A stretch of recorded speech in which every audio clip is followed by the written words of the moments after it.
And this evening, before we start, a couple of announcements. First of all, we have one postponement, which is Jonathan Weiner, trustee, for a pre-application review at 58 Dawn Harbor Lane. And then, Withdrawal, Madam Chair. That was a withdrawal. thank you very much. That has been withdrawn. Then in addition, Mr. Yeski, who is a regular member, is absent tonight. And Ms. Jenkins, Mary Jenkins, will be seated for him. Later on this evening, Mr. McRae will be recusing on an item and Mr. Wells will be seated for him. And now we begin with the first item, which is a proposal by the Historic District Commission to review the designation of Bruce Park as a local historic property pursuant to the town charter. Before we start, I don't know if you were going to clarify this, Mr. Bishop. The Board of Selectmen appointed the HDC as the committee to do the work. The charter requires that a committee be appointed, and the Board of Selectmen appointed the HDC to be this committee. They have completed their work, and they are now coming before us, not for approval, but for a review. And with that, Mr. Bishop, I hand it over to you. Okay. All right. Well, I hope that everyone's read the report. It's quite extensive, and I think very good. We like the rattlesnakes the best. Do I like the what? The rattlesnakes. Oh yes, absolutely. That was the best I haven't found part. one yet, but I keep looking. But anyways, as we all know, Bruce Park is a very important park in the town of Greenwich.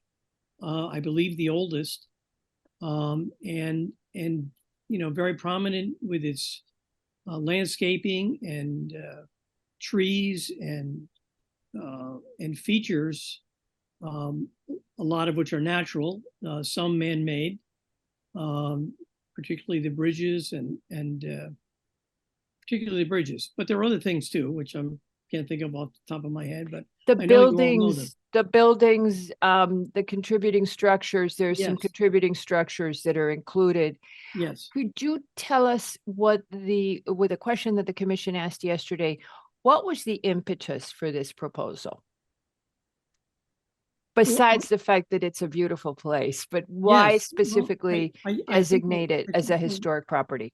I think the impetus was a lot of the surrounding neighbors are very concerned that nothing bad happened to it, that it remain as much as possible in its present condition.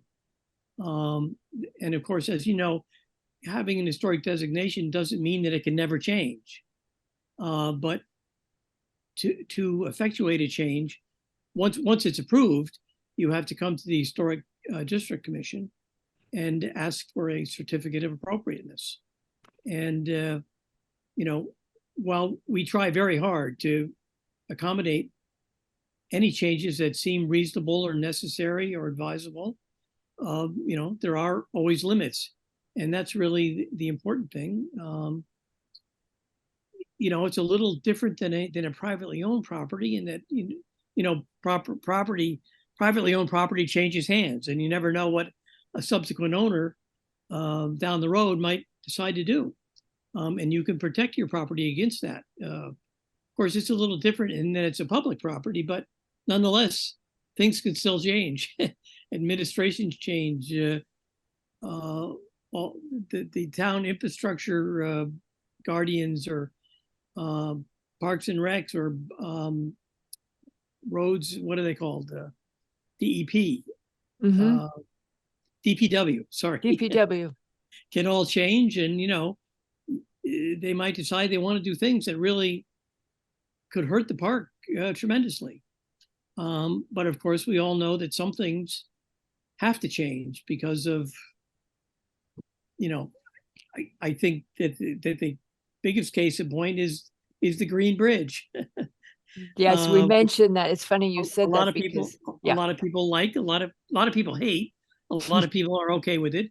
But I think we weren't involved. But on the other hand, it was something that I understand was completely necessary.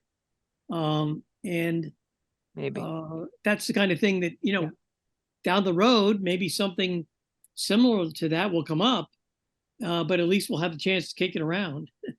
Mr. Bishop, are, yes. are there, another question, and Mr. Levy has a question for you too. Another question that came up yesterday was how, the answer is no, but has there been, none of the other town parks have protection at this point, right? That's correct. And That's has there correct. been consideration that other parks be protected? Well, I think other people have thought about it. I think people have thought about Todd's Point, Greenwich Point. And Binney? Protected. To me, that would be a logical place. But we have other great parks, but that one certainly comes to mind. Yeah. Um, I'm gonna let Mr. Levy and then Mr. McRae have questions for you. Mr. Levy, if you would go ahead. Mr. Levy? It's not- probably okay. good. Okay. Mr. Levy?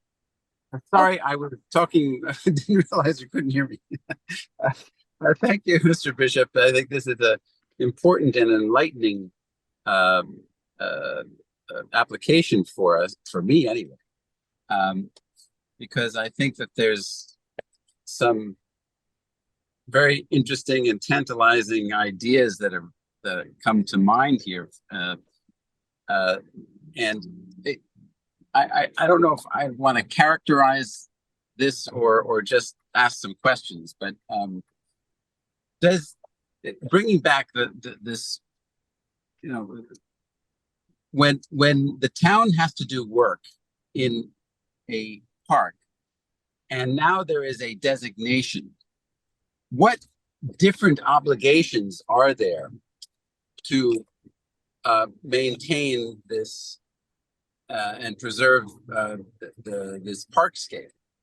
I'm because the town has done work in parks, and along with that work, they have changed things. So, what is it that we're preserving, and what is it what is it we're protecting? How does this work? Is that a good enough question for you?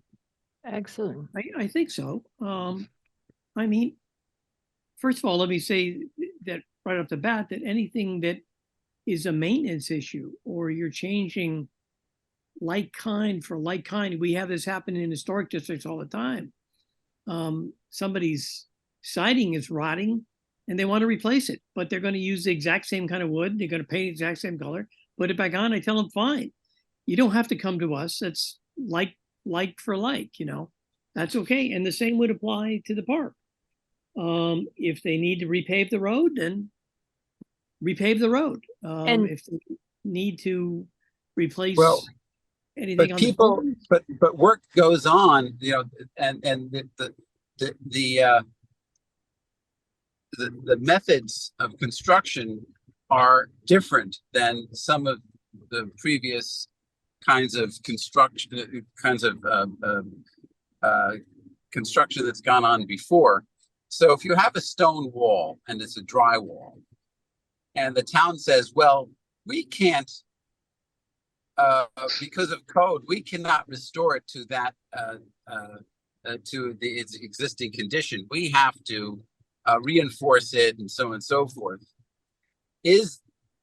Are we protecting against that kind of change and intrusion into the historic landscape? If there's a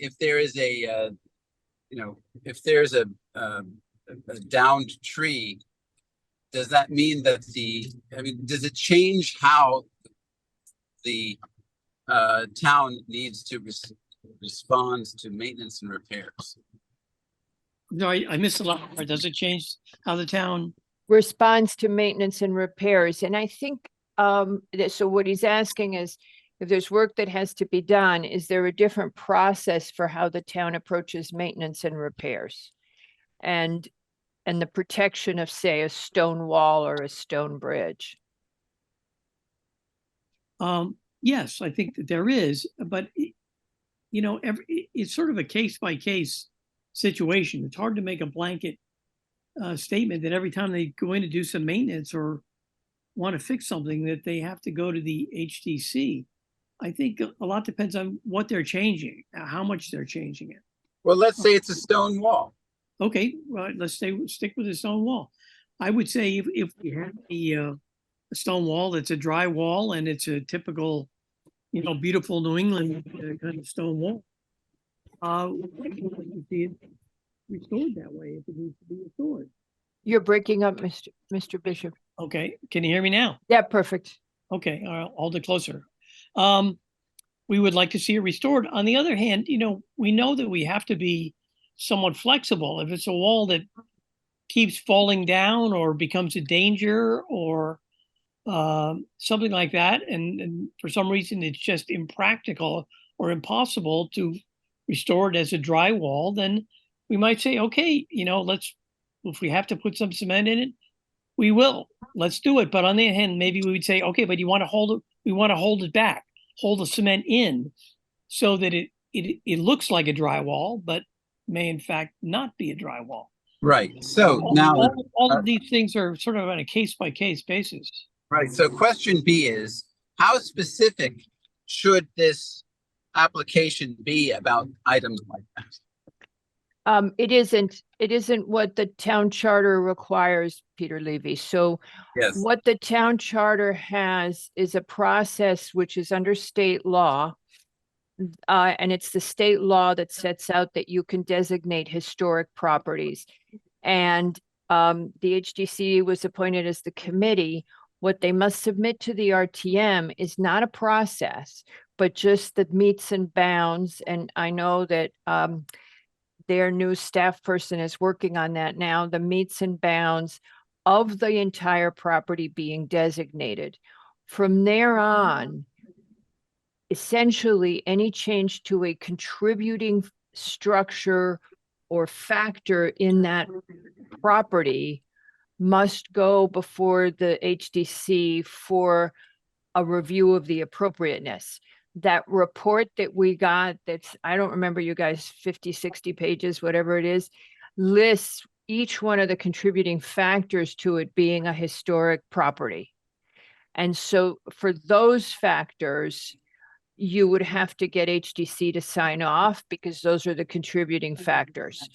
If you are repaving the road, you would not, because as Mr. Bishop says, it's not contributing to the historicity, and it isn't part of the review. It is an in-kind replacement. So Okay, so there's a list, and the list is yes, going to be defines the okay, application. Okay. so as I give you another example, would be this was a National Register district, but remember when we did the Sherwood application? Remember when we were reviewing the 830G on Sherwood? The contributing structures were our concern, as was HDC's, because they're contributing structures that under the law an effort should be made to protect them. So work of the normal maintenance would be allowed because this is within a state statute. Sorry, I went geeky, Mr. Bishop. I hope that's okay if I jumped in the nerdy stuff. So I think the process exists, and the report that they prepared that outlines why it's a historic property does it. To some extent, it's a shame that I would have had the Bruce Museum in it long ago, but okay, whatever. Because then the Bruce Museum alterations might have been conceived in that concept. It would have been cool. But okay, we didn't do that. But now we're doing it. So I think, does that answer you, Mr. Levy? Yes. I just want to know how to do it. Yeah. I'm going to go to Mr. McRae now. Mr. Bishop, so just understand the local historic property designation. It's inclusive of the three properties that are there. It's inclusive of the water, all of the structures, whether they're contributing or not, like the Green Bridge, if you would. And does it include the streets as well? So the drawing that'll come back to define the meets and bounds would all of the things that are actually inside that property line, in a sense, be part of that designation? Yes, Yes. yes. Okay. And in fact, I wrote Mr. Bishop and Mr. Malillo last night and asked that they confirm that for us today, because we had seen the meets and bounds as three separate descriptions in the land record books. And that it would have to be, when it goes before the RTM, it should be one whole thing. Anything else, Mr. McRae? Right, and the Parks and Recs is on board with this. I guess they. Yes, they are. And if you'd Right. like to, Mr. Johnson, if you would quickly raise your hand, I'll call on you now. Scott, there. Perfect. Thank you. And while I'm doing that, I don't know who RH is. You have your hand up. Maybe you could email us and let us know who you are.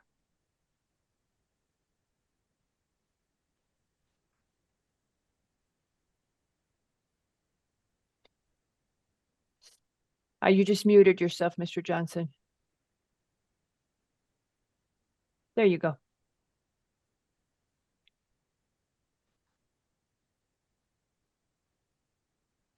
Hi.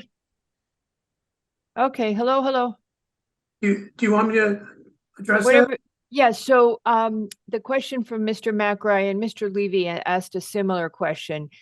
If Parks and Rec wants to do work on this historic property, how would the process be?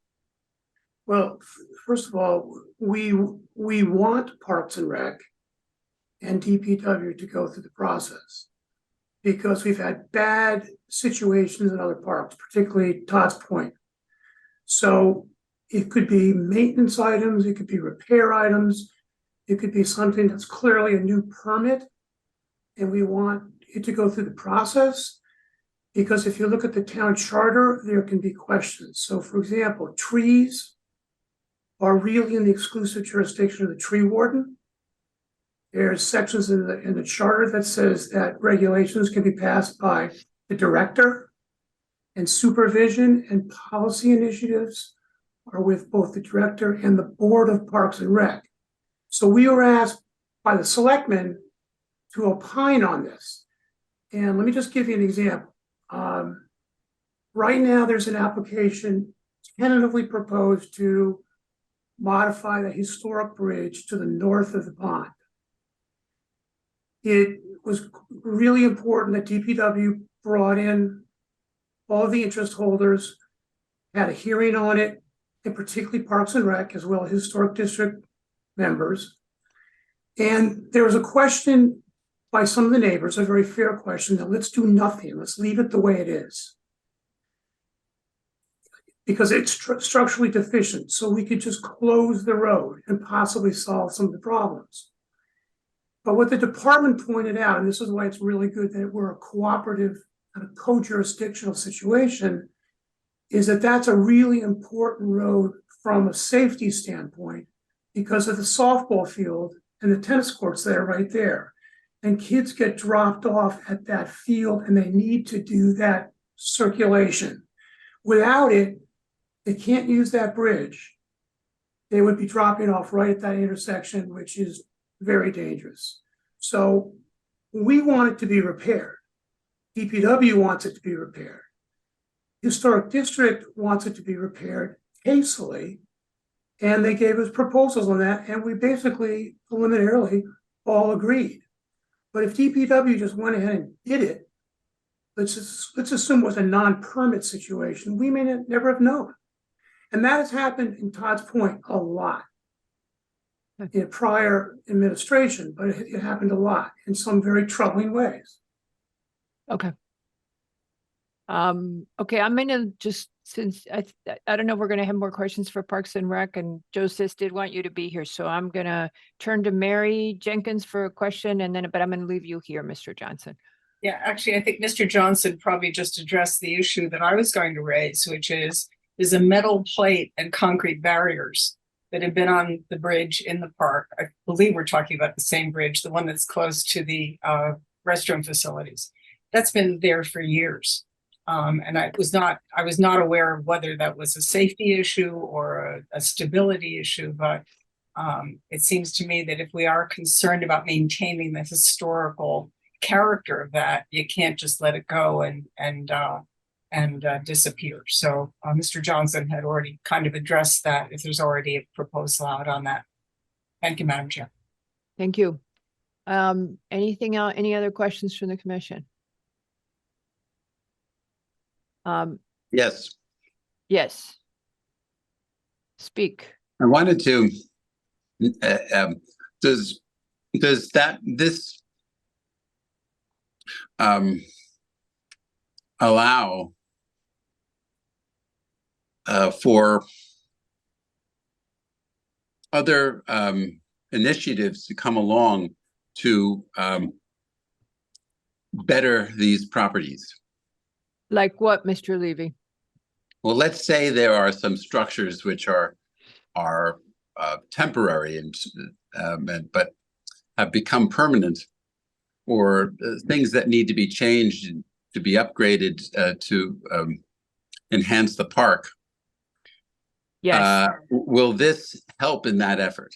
So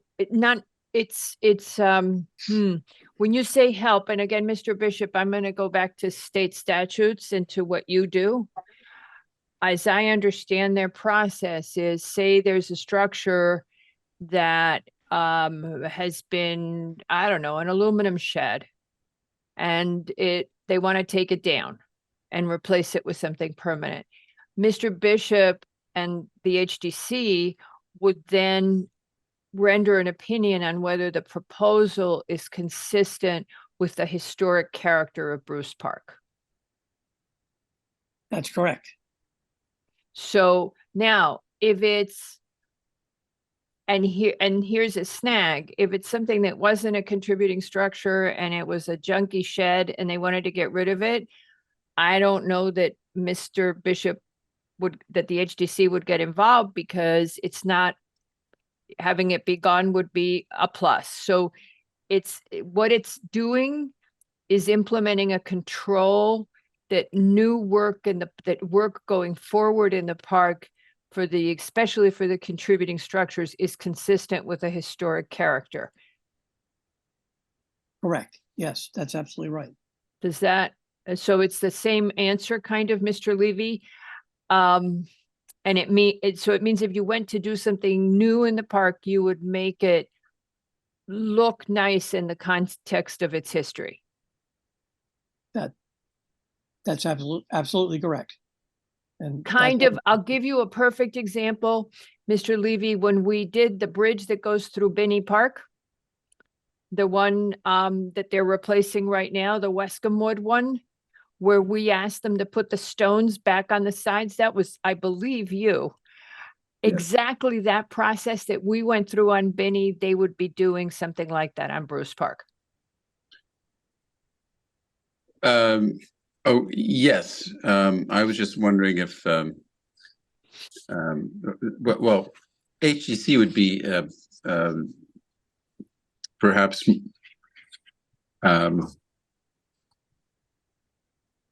was involved in both situations, but would be taking the lead here, I suppose. This gives them a greater lead because it's a historic property. It's all theirs. Yes. This is all their lead, and then we take their, they render an opinion on historic appropriateness, a certificate of appropriateness, because it has been designated as a historic property. They actually render an official opinion. So our role is reduced because their opinion on appropriateness is not, it isn't as advisory. I don't know how to say that better. It's their official statutory role. In their official statutory role, they are issuing that certificate. And I believe that that's what they do. That was the one part I wasn't sure about. Is a certificate of appropriateness as well. I wasn't sure, but it's a similar process. And now Mr. Johnson wants to answer a question.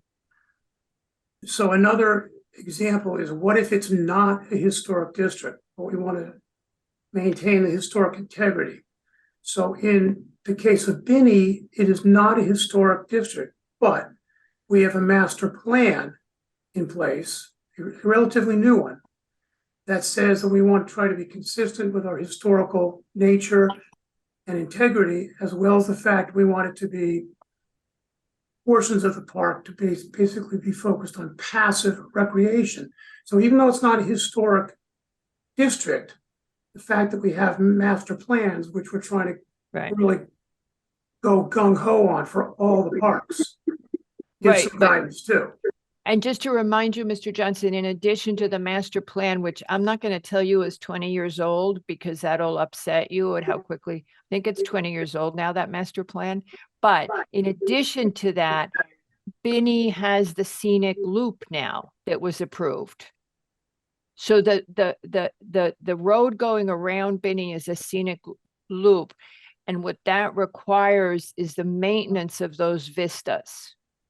So anything that alters the vista on Binney has to be vetted with us.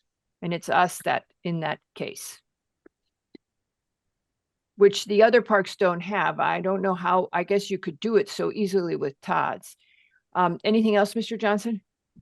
Well, just to test the whole equation, there's also recreational uses that don't necessarily have anything to do with historic characteristics. But if somebody was to expand a turf playing field, for example, or to all of a sudden put in a Ferris wheel, this is something that would be also inconsistent with historic nature, but it's also inconsistent with the master plan. So there's a check and balance system. And I think that's important. It's important based on past experiences. Okay, great point. Okay, thank you. All right, Commission, anything else? I think actually it's one of the things I'd be looking for if we need to see this again is the map itself, just to make sure, yes, this is what everybody's talking about. Everybody's on the same page. Actually, and even the fact of actually the big list of contributing and non-contributing structures that I guess there's 23 of them have that kind of included with that. So there's a real package to say, this is what everybody's talking about. It's these pieces of property, this water, these buildings, so on and so Yeah. forth. We are not, this is one of those times when we're let off the hook. We do not have to sign off on that.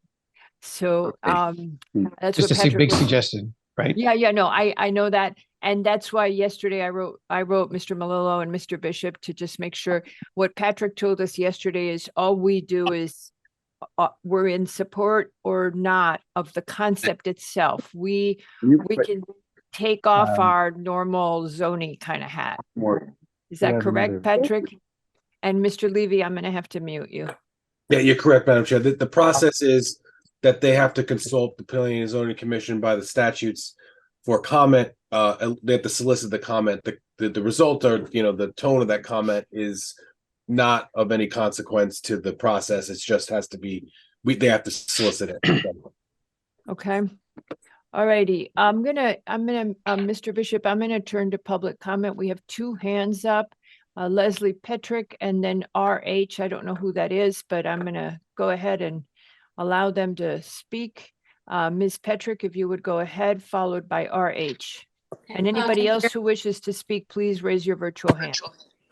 Oh, can you hear me all right? Yes, ma'am.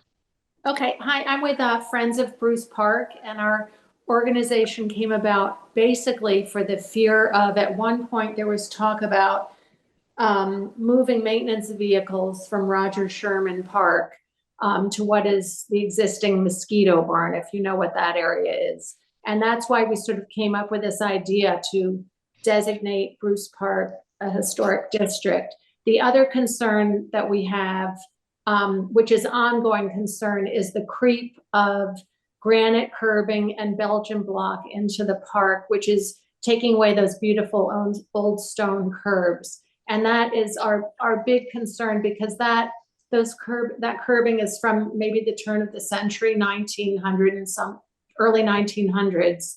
And we feel as though that's a really important detail of the park that should remain intact. Okay. Great. Thank you. Thank you very much. RH, I don't know who you are, but I'm going to just skip you for a second and go to Mr. Camillo because he is our first selectman. So Mr. Camillo, I'm bringing you into the meeting. Patrick, did you have something to say? Well, I don't have my town maps up here with me, but I don't know. Is the road? Do we know if the road is in the park, or is the road a right of way and the park surrounds it? Because just to that issue of curbing, if we're dedicating the properties that are the park, the right of way may not be part of the land, right? That's being considered. So it may be an effort that will still need to be supported by DPW. When they do the road paving efforts and everything like that. So I don't know, Steve, if you know the answer off to your top of your head, I'm going to try to effort to find that in here. I really don't. I mean, I know some of the roads go right through the park, so. Yes, no some of those question are about those. town roads. But Right. but there's some that are on the surrounding, particularly on the south. Honestly, I don't know. I think it's everything inside of that road and not on the outside. The road itself, I really can't answer the question. We could look into it though. Yeah, there are, I know in your historic write-up, you talk about some of them being town roads and not. Mr. Camillo, if you would go ahead. Thank you, Madam Chair. Can you hear me? Yes, we can. Sorry, I I- tried to promote you and you said no, so I assume you're. Oh, I'm sorry. I didn't even know I did that. That's all right. I could see you, but all right, as long as you could hear me, I guess. Yeah. Thanks. I'll be quick. I just want to agree with Leslie that the neighbors over in Chimney Corners and Meats Point came maybe about 2 years ago, and there was an article in one of the online papers where that person put a picture of Bruce Park with another article, and it confused everybody. The mosquito barn was looked at briefly as to put part of the operations from Arch Street where the Parks and Rec operations are, but not the whole thing. And I think that article confused people even more. So I suggested it's not only protecting the mosquito barn going forward, but also the park. And knowing that in the park, probably I think in the 40s when my father was growing up, there was a right near where the sundial is, there was a building that my dad, he was a teenager, worked for the town, and he would go there and shower on the weekends after he worked. And so they took that building down. They also took another building down at the end of Kinsman Lane. So there was a pattern here where the town was trying to get this park back to its natural state. Obviously in the 50s when the state came in and took part of it for 95, that we couldn't do anything about that, but there's always been an effort to protect the park. And I mentioned this to the neighbors there, and they agreed this would probably be a really good thing, especially coming on the heels of the historic road designation in Binney Park from a couple of years back. It would just give, I think, some comfort to the people there that going forward that, it's 10, 20, 30, 50 years from now, somebody wouldn't come in there with an idea to take away from what is really one of our jewels in the town of Greenwich. So that's where this came from. And again, there is a little bit of a history of protecting that park in the last, 80 years or so. So I just wanted to get that out there and thank you all for your time and consideration on this.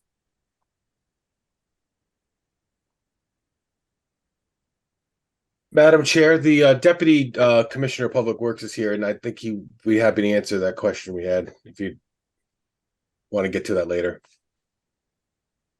Oh, you're muted.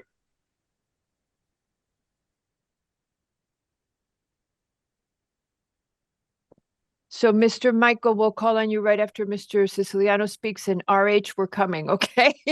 Mr. Siciliano, if you would go ahead. Well, why don't you let Jim Michael speak, because I think this will answer your question, my comment. Great. About the park roads versus the internal park roads. Perfect. He's on his way. Okay, Jim, just unmute and you're all set. Okay, so when it comes to the roadways, Davis Avenue or Indian Harbor Drive coming in would be a town roadway. Bruce Park Drive going through would be a town roadway. Davis Avenue coming in would be a town roadway. Mm-hmm. Davis Avenue as it continues down, and then Indian Field Road also would be a town roadway. Woods Road would be a town roadway. The loops around the two ponds are park roadways, not public roadways. So it would, the jurisdiction for this would cover those loop roads around the ponds, but it wouldn't cover the road that goes through the park on like splitting the park down the middle, and then the one that goes around the bottom and the far east side of the park. And then Okay. also Woods Road is a dedicated road as well. So to Miss Petrick's comment earlier, you would bring the town roads to town standards as you do now, or would you work with the HDC and discuss that?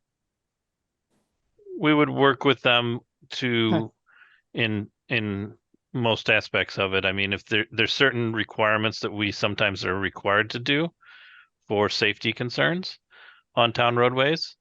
And I think that's where we can work with, like Mr. Bishop said, that we work together to meet the intent of the historic district when we can. Okay. All right. I'm gonna, do you mind staying with us? And I'm gonna let Mr. Siciliano go ahead, and then just in case anybody has questions for you guys. That's fine. Jim? Okay, Mr. Siciliano? That was my, Jim Michaels covered it. I don't need to speak any longer. He's very, very thorough on this evaluation of the road system. Great. Okay, well, it's good because he's supposed to be running it. So it's good he knows it, huh? Okay, nobody's laughing. All right. Jim, I hope you laughed. Mr. McRae, you have a question? Yeah, just a quick question for Mr. Michael. Off the top of your head, do the roads that you were just outlining, Davis, Park Drive, Woods, that kind of stuff, do they have the standard 50-foot right of way, or if you know it off the top of your head or not? Most of them in this area do not have the standard 50-foot right of way. They're kind of variable in some cases. So, okay. Is the granite curbing that they were mentioning, Mr. Michael, that's a town standard, right? The granite curbing is a town standard that we utilize.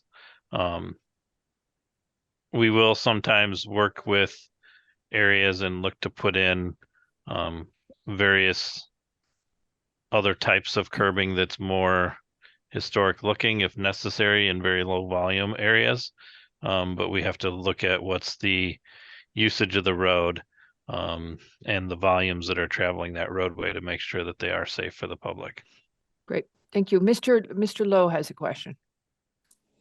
Yeah, I've listened to all this. And maybe this is obvious, but would it be excessively cumbersome to have all or most scheduled work on the town roads shared in advance with Parks and Rec and HDC? That's what they'll do. Okay, so that was covered? We generally do that with pretty much all of our projects. So yeah, when they impact a park or impact those areas, we try to work with the neighbors, and in this case, the neighbors are the Parks and Rec and so forth. So okay, sorry, I missed that. That was already declared. Okay, we have one more member of the public who wants to speak, so I'm going to enable that person. RH, if you would go ahead.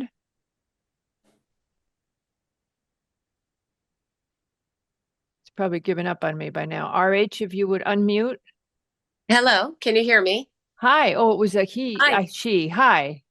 Hi, apologies. I emailed the address I had in my inbox, but I wasn't sure how to email or contact you via Zoom. So my name is Ren Harmon. I work with Leslie Petrick. We are the organizers of an organization called Friends of Bruce Park. We have a subscriber base of 220 members. And we update them regularly about going on in the park. I am calling in to give my support for historic designation to Bruce Park, as well as including our subscriber base. And we hope that will move through. Thank you very much for your time. Thank you very much. All right, that does it for the public comment. Does anybody else have any questions? In that case, I believe we could entertain a resolution on endorsing or not endorsing. Does somebody want to go ahead? Do you want me to do it? You do it. Okay. All right. First of all, I hereby move that the Planning and Zoning Commission endorses this proposal to designate Bruce Park as an historic property. In so doing, the commission notes that this proposal is consistent with the first guiding principle of the Plan of Conservation and Development approved in 2019, which is to conserve our community character. The plan also contains objectives about protecting historic structures and the natural environment. The proposal has references many of the important trees in the park, so it covers both this environmental aspect as well as the history of some of the structures and of the park. Do I have a second for that? Second. Mr. Lowe has seconded. Mr. Lowe, how do you vote? Aye. Ms. Jenkins? Aye. Mr. McRae? Aye. Mr. Levy? Aye. And Albin is also aye, and with that, the motion passes 5-0. Thank you to all of you and for all your work. The report was fascinating. I don't know if we said it. We loved reading it. The swamp, the rattlesnakes, it was great job. Great. Really. And also the history and all about Mr. Bruce. And that his ancestor was the Bruce from the movie. It was cool. Thank you Yes. very yes. much. Okay, thank you, and thanks for all your work. Thanks. And thank you all of those of you who made the time to join us. Thank you. All righty. So with that, we go to our next application, which is 530 Round Hill Road for a final subdivision to subdivide an 18.9, did I do that right? No, 13.93 acre lot into 3 parcels at 530 Round Hill Road in the RA4. And Mr. Tessie is representing this applicant. Yes, ma'am.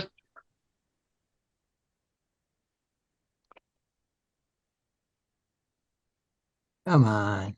What? Don't say that. You're good. We hear you. No, I can't get the darn start. Oh, well, we know how handsome you are. Yeah, balding. Well, I don't know why it's not clicking on. You may have it facing the wrong way. Sometimes that happens. Well, I don't want to waste your time. As you said, it's only me. Okay. Oh, it disappeared. So yes, I'm John Tessie. Guess I'm either the attorney or the rattlesnake for the applicant, 530 Round Hill Road LLC. And we are here seeking we made an application for a 3-lot subdivision for our client with about 16%, a little over 16% of the land dedicated to open space, the majority of which will be in fee ownership of either the association of homeowners per our subdivision regulations, or ultimately the property will be conveyed to the Greenwich Land Trust, which as you discussed yesterday during your staff briefing, adjoins the property to the northwest. The total dedicated open space per the subdivision regulations is actually 16%, which from, as you know, you can only require 15%, but we're proposing 16, which actually adds a little over 6,000 more square feet than the maximum required under the regulations. But the client was happy to do that. This particular layout of our subdivision was planned by Rocco V. DeAndrea office, Rich Regan, one of the engineers, and also Tony DeAndrea, who should be in attendance. Also in attendance, participated in laying out the land as you see it for the 3 lots in the open space is Jay Fain, the environmental consultant to our client. As you know and discussed yesterday, because there is over 10 acres of land being part of the subdivision application, we are required to provide full environmental reports and appear before the Conservation Commission to provide you with their guidance or opinions, suggestions, etc., as to the subdivision application. That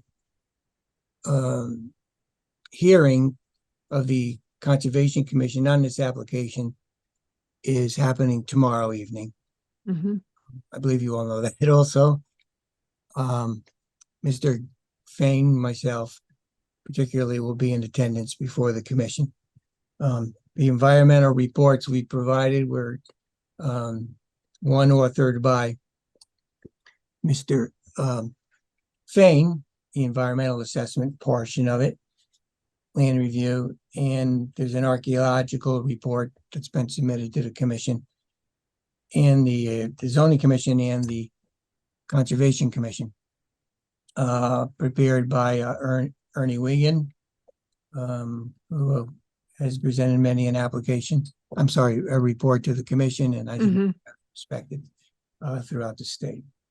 That report, in and of itself, essentially came to the conclusion that it was a transient property. So you did find some itinerant, I think, arrowheads and maybe some tools, but nothing to suggest that A settlement. it was a settlement, there during any one of the phases Of it the First house Peoples. back, a few more years than I've been around even. So, staff had a few comments. I can't say that insofar as the comments from Mr. Couture. Assume Ms. Jenkins will be happy to know that we had already ordered FAR calculations for our buildings. Our client did.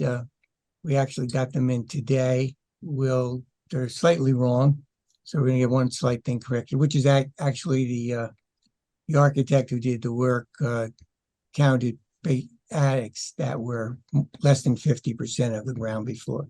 But either way, we are well under on both lots. Clearly on lot 1, where we just have a cottage, well under by 8,000 or 9,000 square feet. And then lot number 3, the number is more like about 3,000 or so under.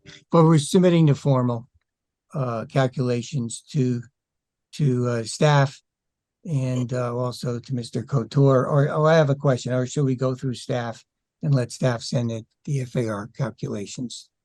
to Well, me? staff would, I would give it to staff and let them handle it. While you're taking a breath, Mr. Tessie, the essential thing for us, as you heard us say yesterday in our briefing discussion, is to hear what the Conservation Commission has to say about the connection between the open space and the easement and the nature of the open space and whether they have any comments on the subdivision itself and what could be done to ensure it's environmentally appropriate. I don't think that I don't recall us raising any other issues. Did you all raise anything else other than that question? No, well, I was asking the engineering- commission. Oh, sorry. Yeah, you weren't on the briefing. I listened. Yeah. So I was asking the commission, did you all have any other issues that you wish to address with the applicant at this time? prior to Mr. Lowe? I'm not sure, did we cover, the issue of the demarcation of the open space with sunken boulders or fencing and the like, or if we just postpone that discussion? Well, we can tell you, I can answer that by saying we understand that and we have no issue with a demarcation feature. That is pretty much a standard requirement in for wetlands particularly, but for this particular property, we have no issue, and we'll work that out which way to go with staff and Mr. Fain. But yes, Okay. I was going to answer positively to that. And I was going to note, as you know, Inland Wetlands and Watercourse Agency has approved the subdivision. Health Department has signed off on the septic, is noted in by the staff. And engineering has a modified final report that I believe you all have. I know staff has it, signing off on the project here. I did just spend a moment with you with regarding the open space areas, because you all did spend most of your time on that. We believe it was a well thought out, obviously it wasn't presented, we didn't think it was well thought out, but it was a thought out subdivision, and you take into account really the land itself, obviously slopes down. It's generally rectangular, and it affords the subdivision concept that best befits the land. And we'll be getting into that with the Conservation Commission. You could swap around some of the land, but the truth of the matter is, if you take a look at it, and you look at, for instance, the pond area on lot number, call it 1, lot number 2. I apologize, and top to bottom, I guess. Lot number 2. The truth of the matter is, everything really to the west of that pond and the pond itself, subject to the jurisdiction and limitations that would be imposed through our wetlands agency. And that only comprises a part of our open space. But effectively, the environmentally sensitive areas of this property, and back there on that lot number 2, we have a slope and we have trees, etc., are all well protected, are very well protected, whether a conservation easements or open space. It doesn't really, matter. And there you go. Thank you so much for environmental protection, if you take a look at it. So we should all be, cognizant of that. So widening or moving the open space over, what that does to the conservation easement area, that will make for some strange looking lots, because now we've got to work around that. Mr. Tessie? Yes. I think you're putting the cart before the horse right now. No, I'm not, We have- because at the end of the day, it's your decision to make, and I just want Yes, to correct. Seeds in mind. Correct, but you're I'm giving done. us, Go ahead. yeah. You're giving us an argument against what conservation could potentially say when they haven't No, said it yet. No, I'm responding to comments that were made yesterday. Okay, Giving all right, you our thoughts and letting you all know right, it wasn't done willy-nilly. We had to take everything into account. okay. That's all. So I'm either going to tell you that now or I'm going to tell you that later, but maybe both times, so I won't repeat myself. In any event, I appreciate your time. Sounds like you don't really want to hear much from us, which is fine. Well, I think we don't have it. We're really waiting. The key thing Yeah, here is sure. that it does go before the Conservation Commission, and we don't want to preempt their role. We don't want to preempt them. I Mhm. hear what you're saying. I know that conservation, that Alexandra Mock already raised some of those points. You're absolutely correct. I had forgotten that.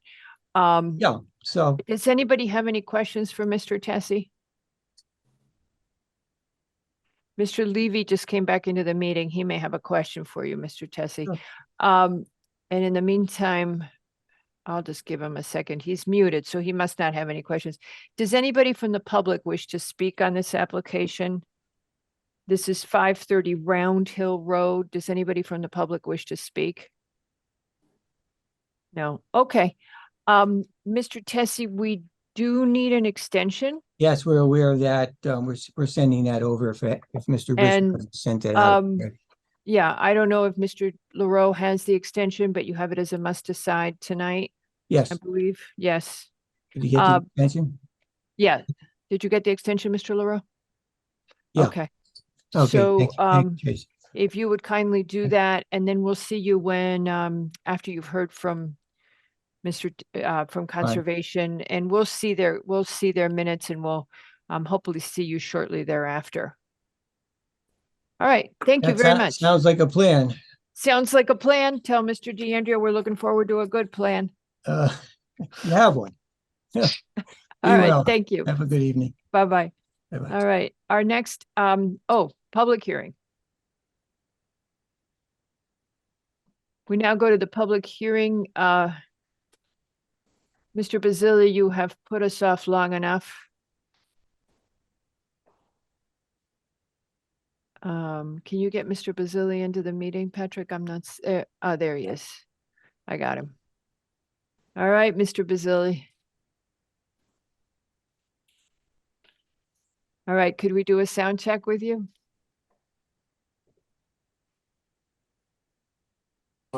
Hello, I can Hello. hello. It's nice if the people who don't want to put their picture on would put it on. That makes it a little easier for me, but if they can't, I'll live with it. We actually try to force people to do it as often as we can, but we've learned that Mr. Tessie is sometimes technologically challenged. He Okay. is remote, not his lack of ability, of course, but he's remote, of course. All right. Thank you, Mr. Basili.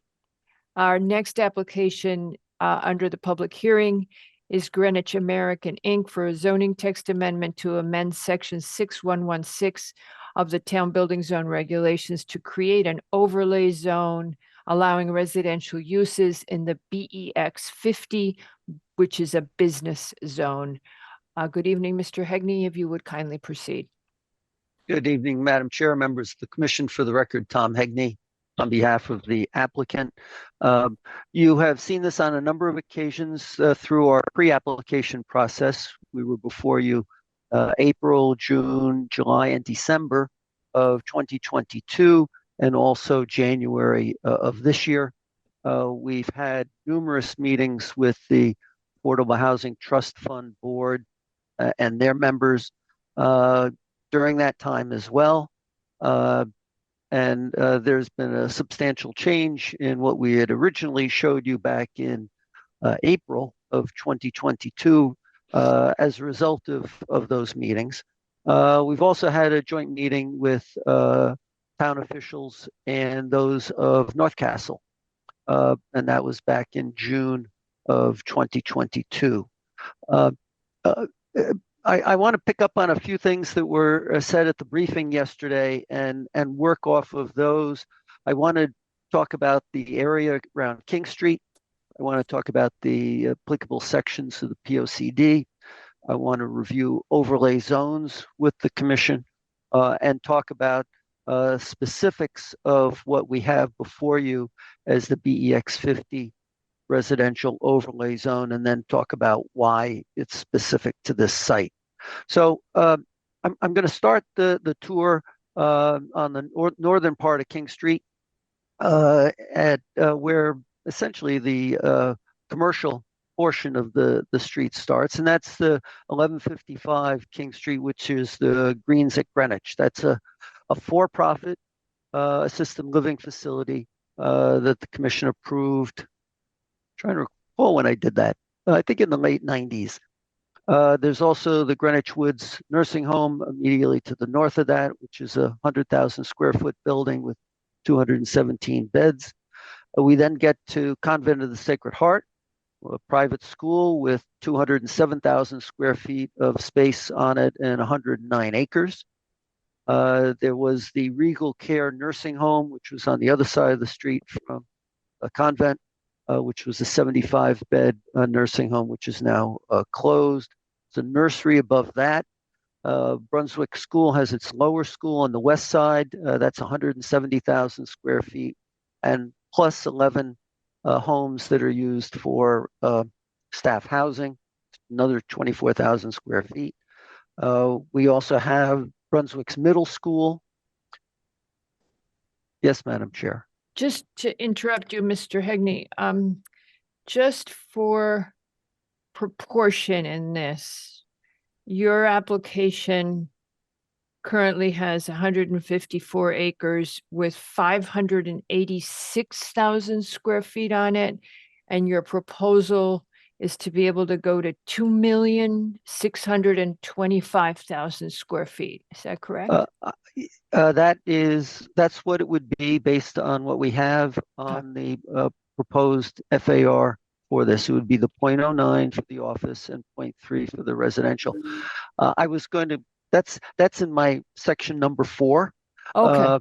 I just wanted to get up King Street so that we know where we are and what I we're was dealing just- with, because there was a discussion yesterday point about of- this yeah. being the backcountry. And But as a although point this of is above the comparison, post, but as a point of comparison, you're talking about properties that have 100 to 200,000 square feet on them, and we're talking about 2 million. So that's why I asked you the question. I just wanted you to tie those two notions together for us. Go ahead, Mr. Hegney. certainly. Thank you. To continue up King Street, we have Brunswick Middle School, which is on the east side.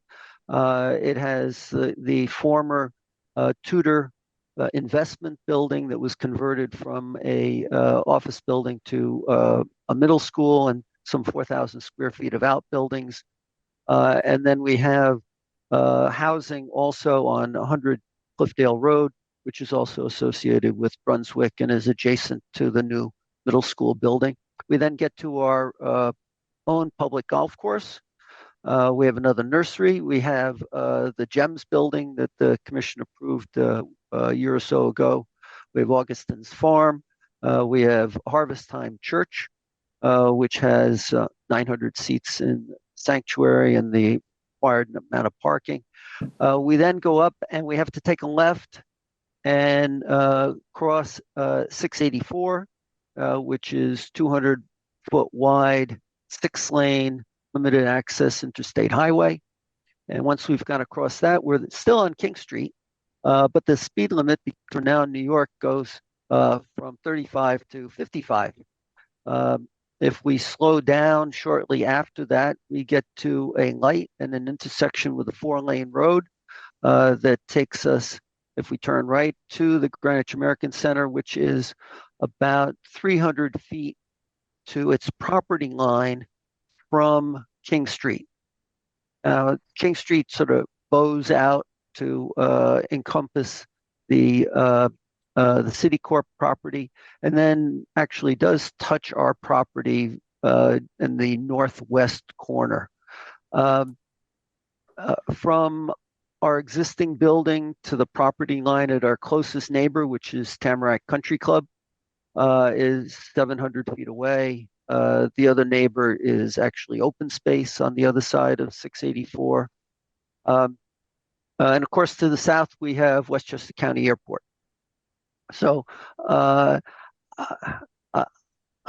was sort of wondering how many town residents have driven up 684 and looked to the left and said, gee, I wonder what town that big building is in.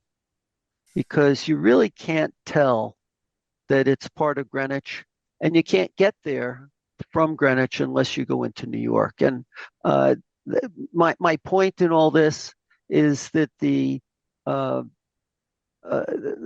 property is truly unique in terms of both its development with a very large office building, but also its location.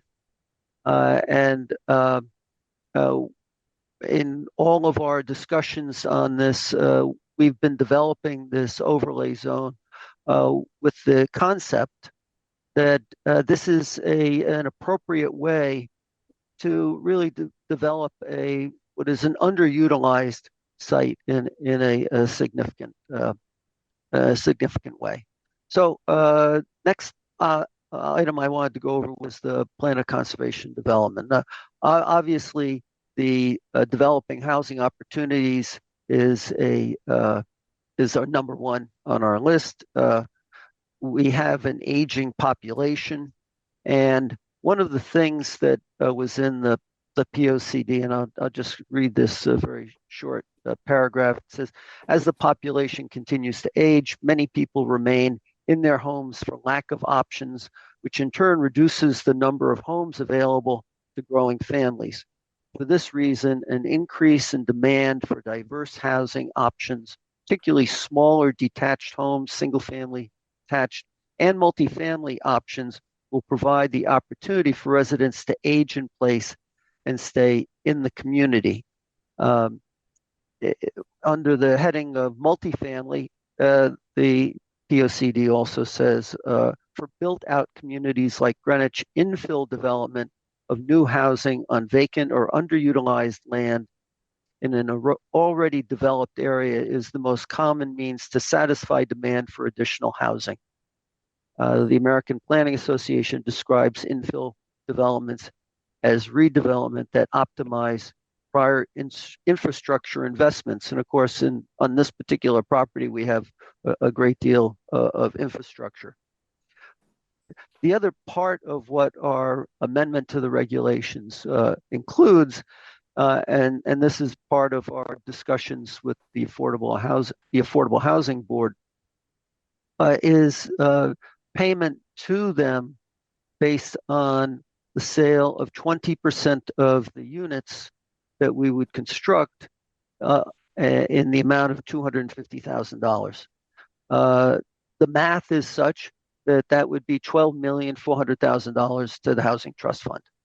And while we're not proposing to include any affordable housing on this site, we think that that amount of money can certainly act as an assistance in providing the opportunity to develop affordable housing in other portions of town, which may be more appropriate.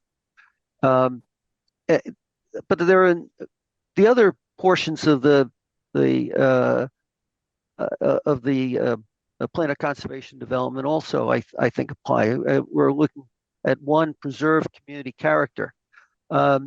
Frankly, I think that this proposal creates a community within this natural setting. You have walking trails, you have more active recreation opportunities, and this will be essentially a community unto itself. It's not part of the backcountry because of how it's cut off, and it's an opportunity to create a small community of residential homes there. Under the heading of sustainability, we're not having a school here, so I've skipped over number 3. We've hired Stephen Winters Associates, which is a leader in sustainable development projects. We're using stormwater irrigation. We're improving water quality through permeable pavers and rain gardens. When this property was built in 1968, the wetland agency did not exist because the statute wasn't passed until 4 years later. And there was no drainage manual that the town used at the time either. So by installing these water quality issues, we are adding to sustainability. The electric, all the buildings will be electric, both heating and cooling, and there'll be electric chargers for vehicles. We can certainly include those specifics in the amendment to the regulations, but as we get to the site plan, those are part of what we are proposing. Maintain economic vitality. Here we're taking an underdeveloped site and creating what is a compatible use to the existing use on the site. And lastly, provide best quality infrastructure. The uniqueness of this site is that we have existing water supply on site, we have existing sewer, we have a road network, and we have utilities. So it really is a different opportunity than you see really elsewhere in town. Next section that I wanted to go over were overlay zones. So we have half a dozen overlay zones in town. Some are rather broad, like the coastal overlay zone. It covers everything that's within 1,000 feet of Long Island Sound. Then we have some that are more focused, but still encompass quite a few properties, like the Central Greenwich impact overlay zone, which covers portions of the Post Road and the center of town. Then we have the historic overlay zone. And though that is specific to each property. So each time the commission looks at whether that property should be rezoned, you're looking at just that one site as to whether that should be preserved or not. The next one, which was adopted in 1986, is the industrial reuse overlay zone. You haven't seen that much because it was tailored for the old Electrolux vacuum cleaner factory, which is now occupied by Old Greenwich Gables along the railroad tracks. And that is specific to property that has been designated for manufacturing use in the 1964 regulations and commercial use in 1985. I don't believe it's been used anywhere other than Old Greenwich Gables since it was adopted in 1986. The next one that was adopted was in 1991. That was the continuing care retirement community. I think Mr. Tessie did that back in the early 90s. It can be located in R20 to RA4 zones and also the GB and GBO zone. I know that it was developed behind the Mercedes dealer off of Edgewood Drive. I'm not sure there's been another one that's been developed since that time. And the other one that you looked at just a year and a half ago was the managed residential community in the GB zone. This was the assisted living project that you approved on Old Track Road, and really was what we ultimately used in starting to formulate this overlay zone. When we first went over this back in April of 2022, we were looking at amending several different sections within the regulations, not only in 6-108, but also in 6-205, which has the zoning chart in it, as well as the notes, which are included as part of 6205. We were looking at a conveyance tax rather than a specific payment to support affordable housing. And those are the changes we've made since we first reviewed this with you in 2022. My thought was in reviewing this with you was that the overlay zone seemed to work better. It puts all the requirements in one place rather than, frankly, what is the case with a lot of our other regulations, where you have to hunt around for what applies where. The next section that I wanted to go over with you was the regulation itself and the specifics. There were some comments from staff as part of the staff report that we should specify the date of this plan of conservation development, which was November 15th, 2019. That we should be looking at what items in the plan of conservation development that this proposal to rezone would cover. And besides diversity of housing and providing assistance for affordable housing development in town, we would also list the other items that I went over earlier, such as sustainability. As I said, the payments would be, and when we started, even in January of this year, we were at 15% of the number of units sold. At that time, the commission indicated that they thought that was not adequate. Not surprisingly, the Housing Trust Fund Board didn't think that was adequate either. They had recommended 20%. That was the number that was also discussed back in January of this year. We are showing a 0.3 FAR for residential and 0.09 for the office space. And this came up, I know, as part of the discussion yesterday, and Madam Chair, you brought it up at the beginning of this hearing. I'm not going to revise the overlay zone this evening with you, but I think that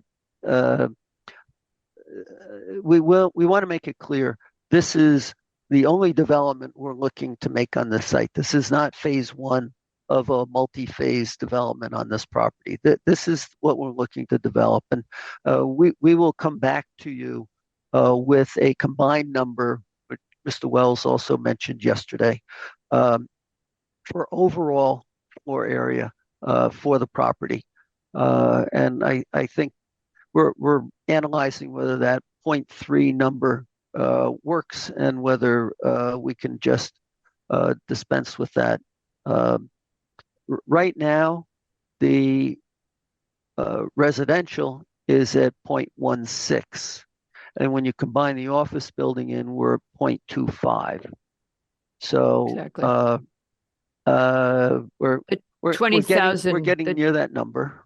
Yep, the 20,000 square feet on the 154 acres, the 20,000 square feet of ancillary of what you're calling accessory uses, which we also don't understand, but we'll get back to that later.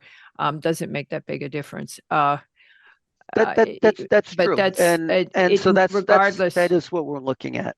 So, but regardless of that, the commission is going to want to discuss with you whether even 0.25 is making sense to them. Mr. McRae has a question for you. Mr. Hegney, would you allow that? Mr. Hegney, Certainly, Madam Chair.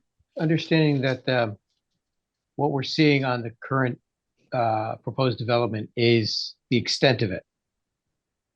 Correct. Wouldn't you be able to calculate it backwards, saying this is what's on that plan in terms of square footage, Mm-hmm. and come right back into that number, and that's your max number? That way, we are sure to. This is it. No more than this, because that's your FAR and you're limited to it. I think we can take that approach in formulating the regulation itself. Yes. Okay. And we'll talk about the ancillary uses later on. Okay. But actually, that was the next item I had on my list. Go right ahead, Mr. Hegney. What I was looking at in indicating these in particular were really what you see in the LBR zone. So something that you would expect to find in one of the LBR pockets, be that except for a gas station on Round Hill Road, or in Banksville, or in Byram, or in Old Greenwich, or Coscob, or any of the dozen or so LBR pockets that we have scattered around town. Are we wedded to any one of these in particular? Not all that much, except we think that, frankly, residential folks would be interested more in things like daycare and fitness than even the retail. And is 20,000 the right number? It could be a different number than 20,000. We're open to both suggestions and comments on that. We think financial services, it could be as limited as an ATM machine. And a restaurant is something that sort of is still a topic of discussion within our own group. The last question that I did want to go over was, why is this just for this 154-acre parcel and not for all of the BEX 50 zone? And it really comes down to this property is fully developed. It has all infrastructure in place. It has roads, it has utilities, it has a sewer plant, it has water. And the commission may look at an undeveloped parcel in the future, and they may want to include that as part of this. But as the letter from counsel for the IBM property next door points out, you're the Planning and Zoning Commission, and you make the rules, and you can amend the rules. And what we're saying is this particular property, with all that we've gone through in terms of our discussions, both with you and with the Housing Trust Fund, this is what we believe an appropriate development for this site. That might not necessarily be the case for a vacant piece of land that's adjacent. So based on that, we believe that it should be a developed parcel that is included in part of this overlay zone now. Okay, we'll get back to that. Mr. McRae has another question. Just hold that thought. I have zoning theory answer for you on that. Mr. McRae. Oh, just getting back to the accessory uses, I think one of the things that concerns me, you have the list, but this ties into that FAR issue of, so say it's a personal service establishment. What would be anticipated? Is it actually in the office building? Is it a new structure on the site? That's, I think, actually probably the biggest question as to how does this work, or how is it anticipated to be working? To me, as I see this,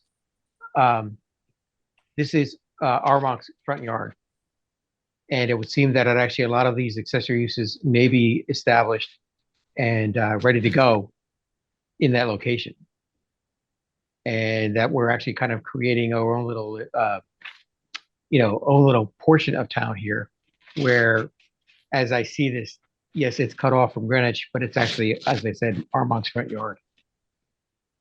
And then sorry.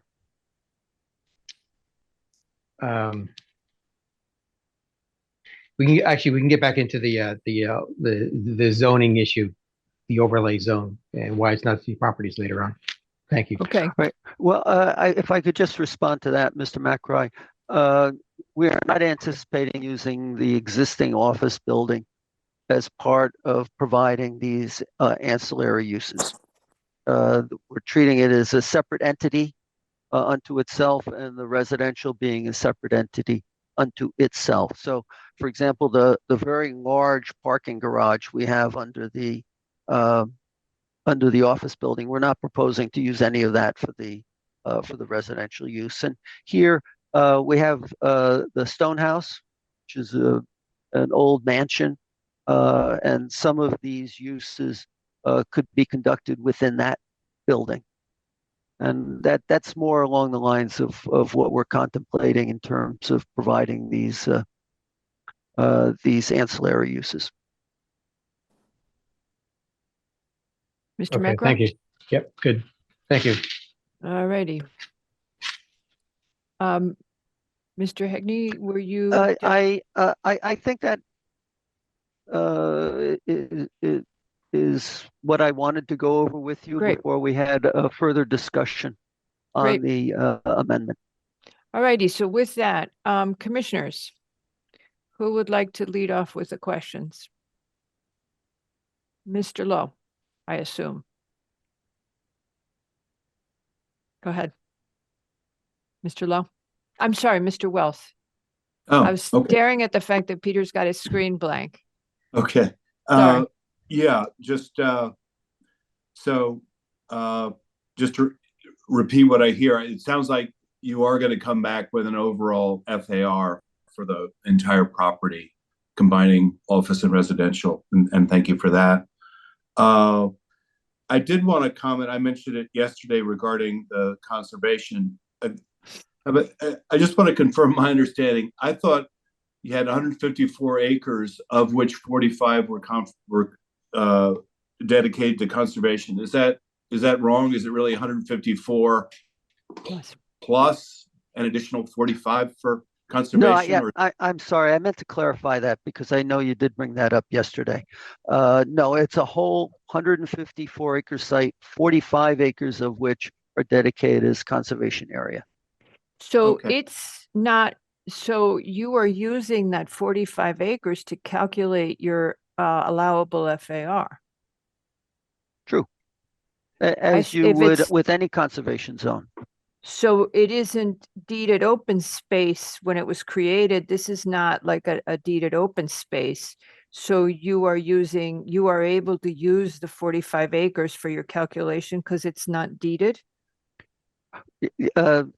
Let's use the subdivision application you just heard before this. Portion of the property was open space, portion of it Yes. was conservation. Easement Yes, area, which counts as part of the lot area. Yes, I'm very and- familiar, Mr. Hegney, with that. I do know about that, but my understanding was that you were not able to use the 45 acres, that this was set aside space.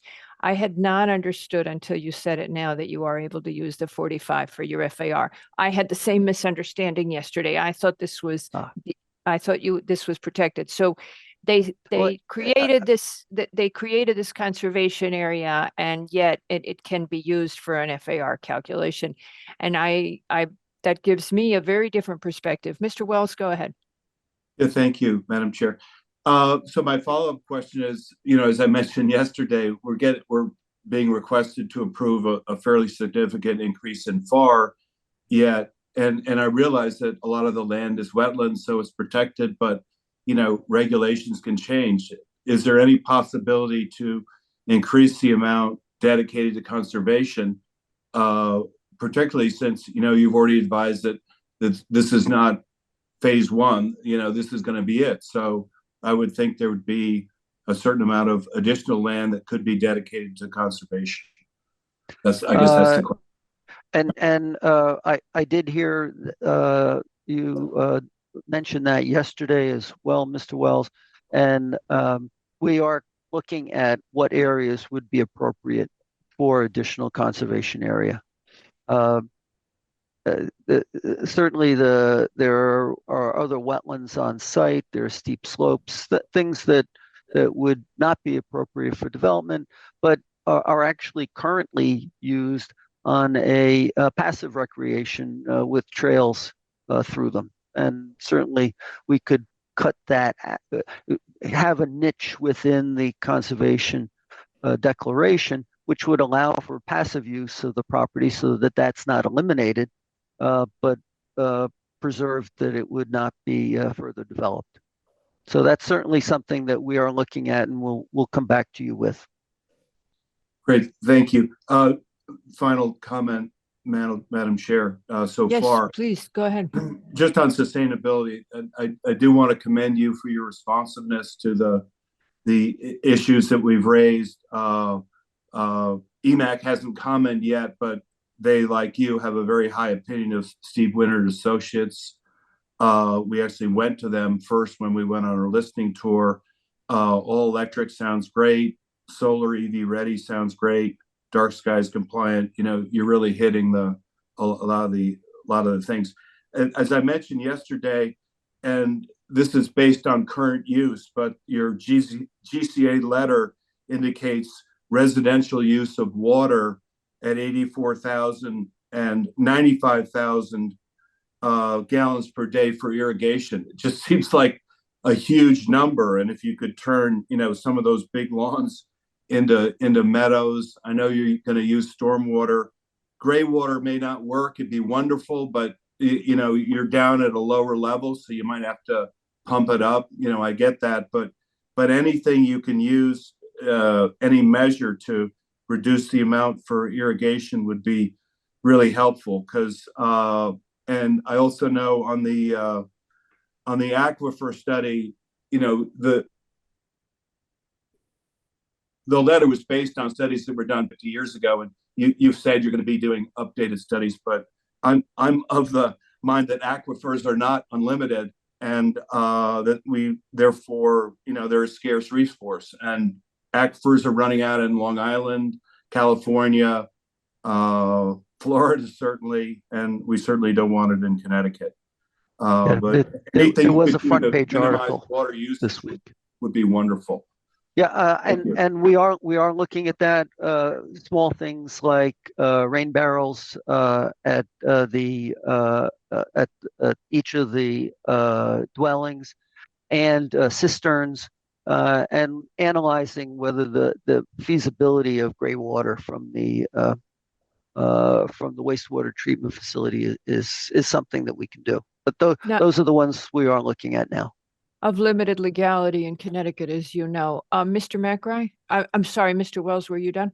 Yeah, just one final question on the wastewater treatment plant. You've got the polishing pond, I understand, but does the water stay there, or does it go into a little stream? Because you're in the Byram River watershed. Does it eventually end up in the Byram River? Is my question. Yes. Yeah, it's in the Byram River watershed area, and that's where it goes.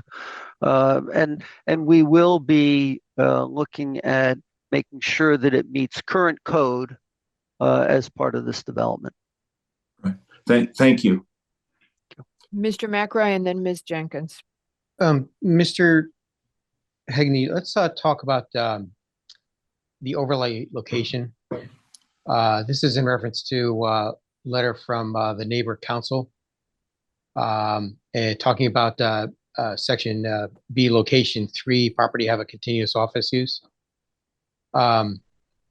Understanding the concerns of the neighbor, that portion of the text amendment, could that be eliminated? In a kind of an abstract, as I see this, this is almost a spot zone in a spot zone. It's a very, very large, both properties, very large pieces of property, but so geographically cut off, and so specific to this large acreage site. It would seem to me that actually, if we're looking at an overlay, it would be the whole thing. And maybe that's the simplest, most efficient way, is just to get it out, get that particular text line out of the text amendment. Yeah, Mr. McRae, the reason that I went through the other overlay zones we have in town now is to show that to a great extent they have been targeted. Even the one you did in December of 21 was really for the property at the end of Old Track Road, not in all of the GB zones in town.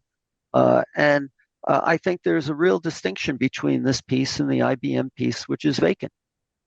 This is a fully developed property that has all the infrastructure in it. And when you're analyzing whether this is appropriate development, you're taking into account that all that is in place now. We have to confirm that taking more water from the wells is not going to impact the aquifer, and that we are code compliant as far as the wastewater facility is concerned. But all that's there, and none of that exists on the IBM piece, and because of that, I don't see that you have to include both parcels. If the commission wants to do it in the future, when the IBM piece comes in for development, either by IBM or somebody else, as is pointed out in council's letter, yeah, you can change it, but I don't think it's appropriate now. Right. Because I kind of distinctly remember when we did the MCRO zone, even possibly other ones, but I distinctly remember requesting of council at the time to inform us as to where the particular properties are that would conform to that text amendment. We were given a list, and it was finite, and a lot of them could be crossed off because they weren't big enough, so on and so forth. In this case, there's 2. Okay, but yeah, it seems to me one simple omission would actually take care of the whole thing. So, Mr. McRae, let me add to what you're saying in a zoning theory way, where this line is being drawn that I would disagree with.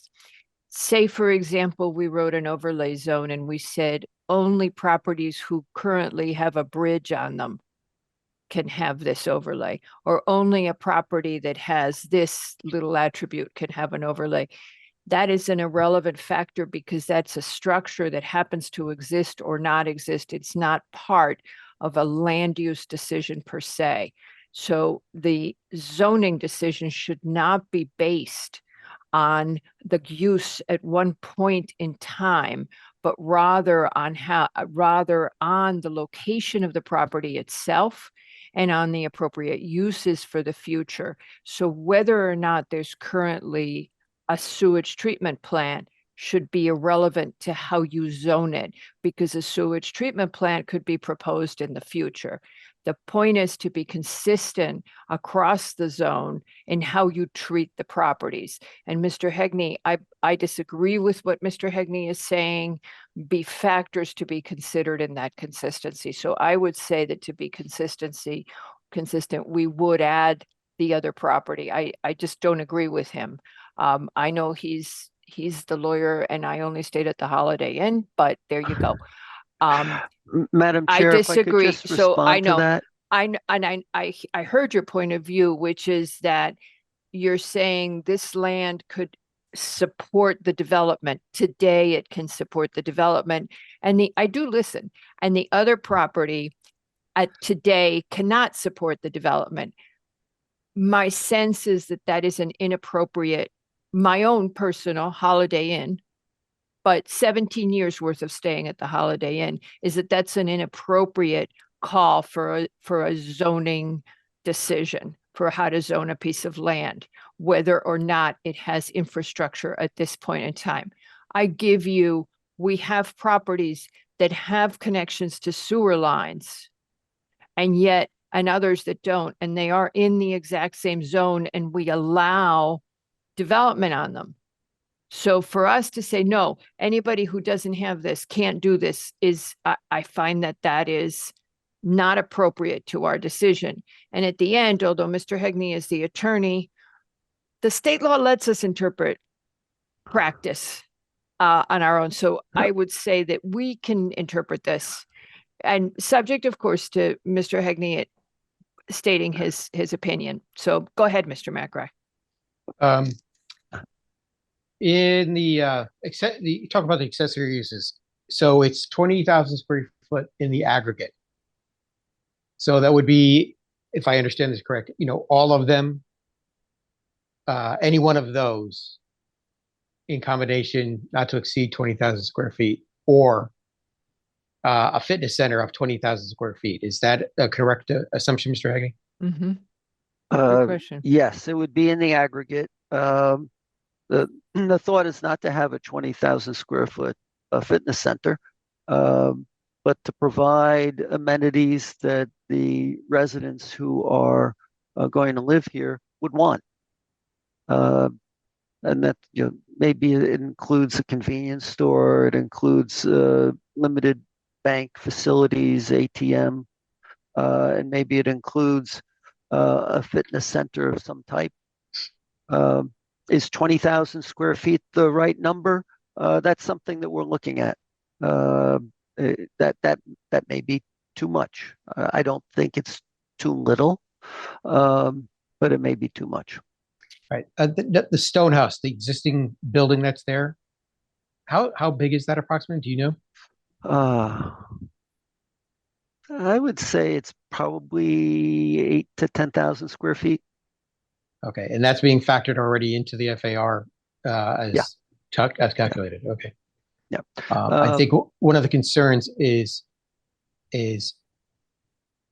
we've heard that, okay, so we're looking at it, this is the extent of development, but then I get accessory uses not to exceed another 20,000 square foot. That's where I get concerned. It's like, what else is happening? What else am I going to get in 2 years' time? And I'd like to know everything now as a master plan to say, yeah, great, we're going to do this, this, and this, and we're going to put this other possible commercial building over here with the accessory units in it, so on and so forth. So we're not seeing something in 5 years going, well, now what the heck is this? I think that ties into your prior comment also regarding the overall FAR number. Yeah. Right. The bulk, area, height, setbacks, that kind of thing. Yeah. One of the one of the things that actually in the April, or was it April 22 letter from North Castle, they addressed a lot of this. I think you said you had met with them. Their concern is this is, as I said, it's their front yard. What is this development like?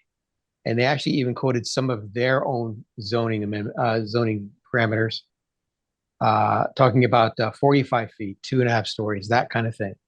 I think taking a good hard look at what you're providing here and what you're to what they're looking for may come to maybe a compromise or something. So you're kind of both in the same place, because their concern, rightfully so, from that letter is what is the actual impact of the property, its density, its development, and how does that fit in with the area that they think is there? It's the corporate campus thing, wide open spaces, office buildings that are well hidden, those kind of things. Now, one thing that I did notice inside of it, residential use is 3.5 stories, 50 feet in height from average grade. And then it says determining the grade plane. So we've got a kind of a discrepancy there. It's 50 feet from the average grade or 50 feet from the grade plane, because it's my understanding we measure a height of a building from the grade plane. It would be from grade plane. I need to rework that language a bit.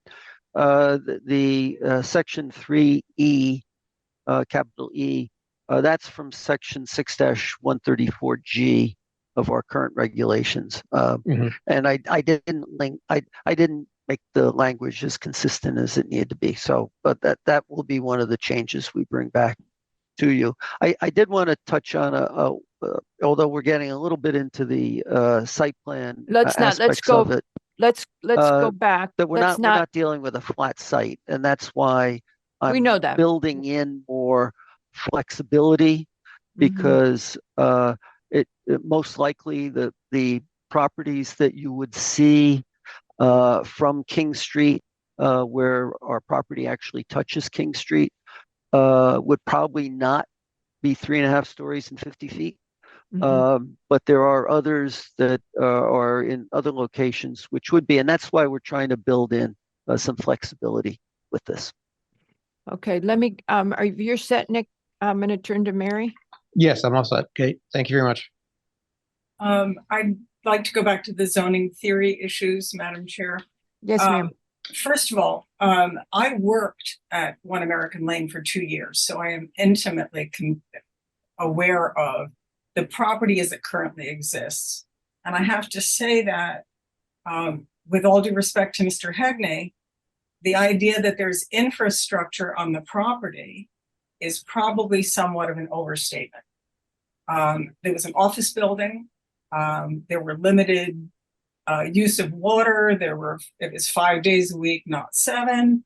And everything that was built into that property was reflective of, in fact, the statement of purposes in the 6108.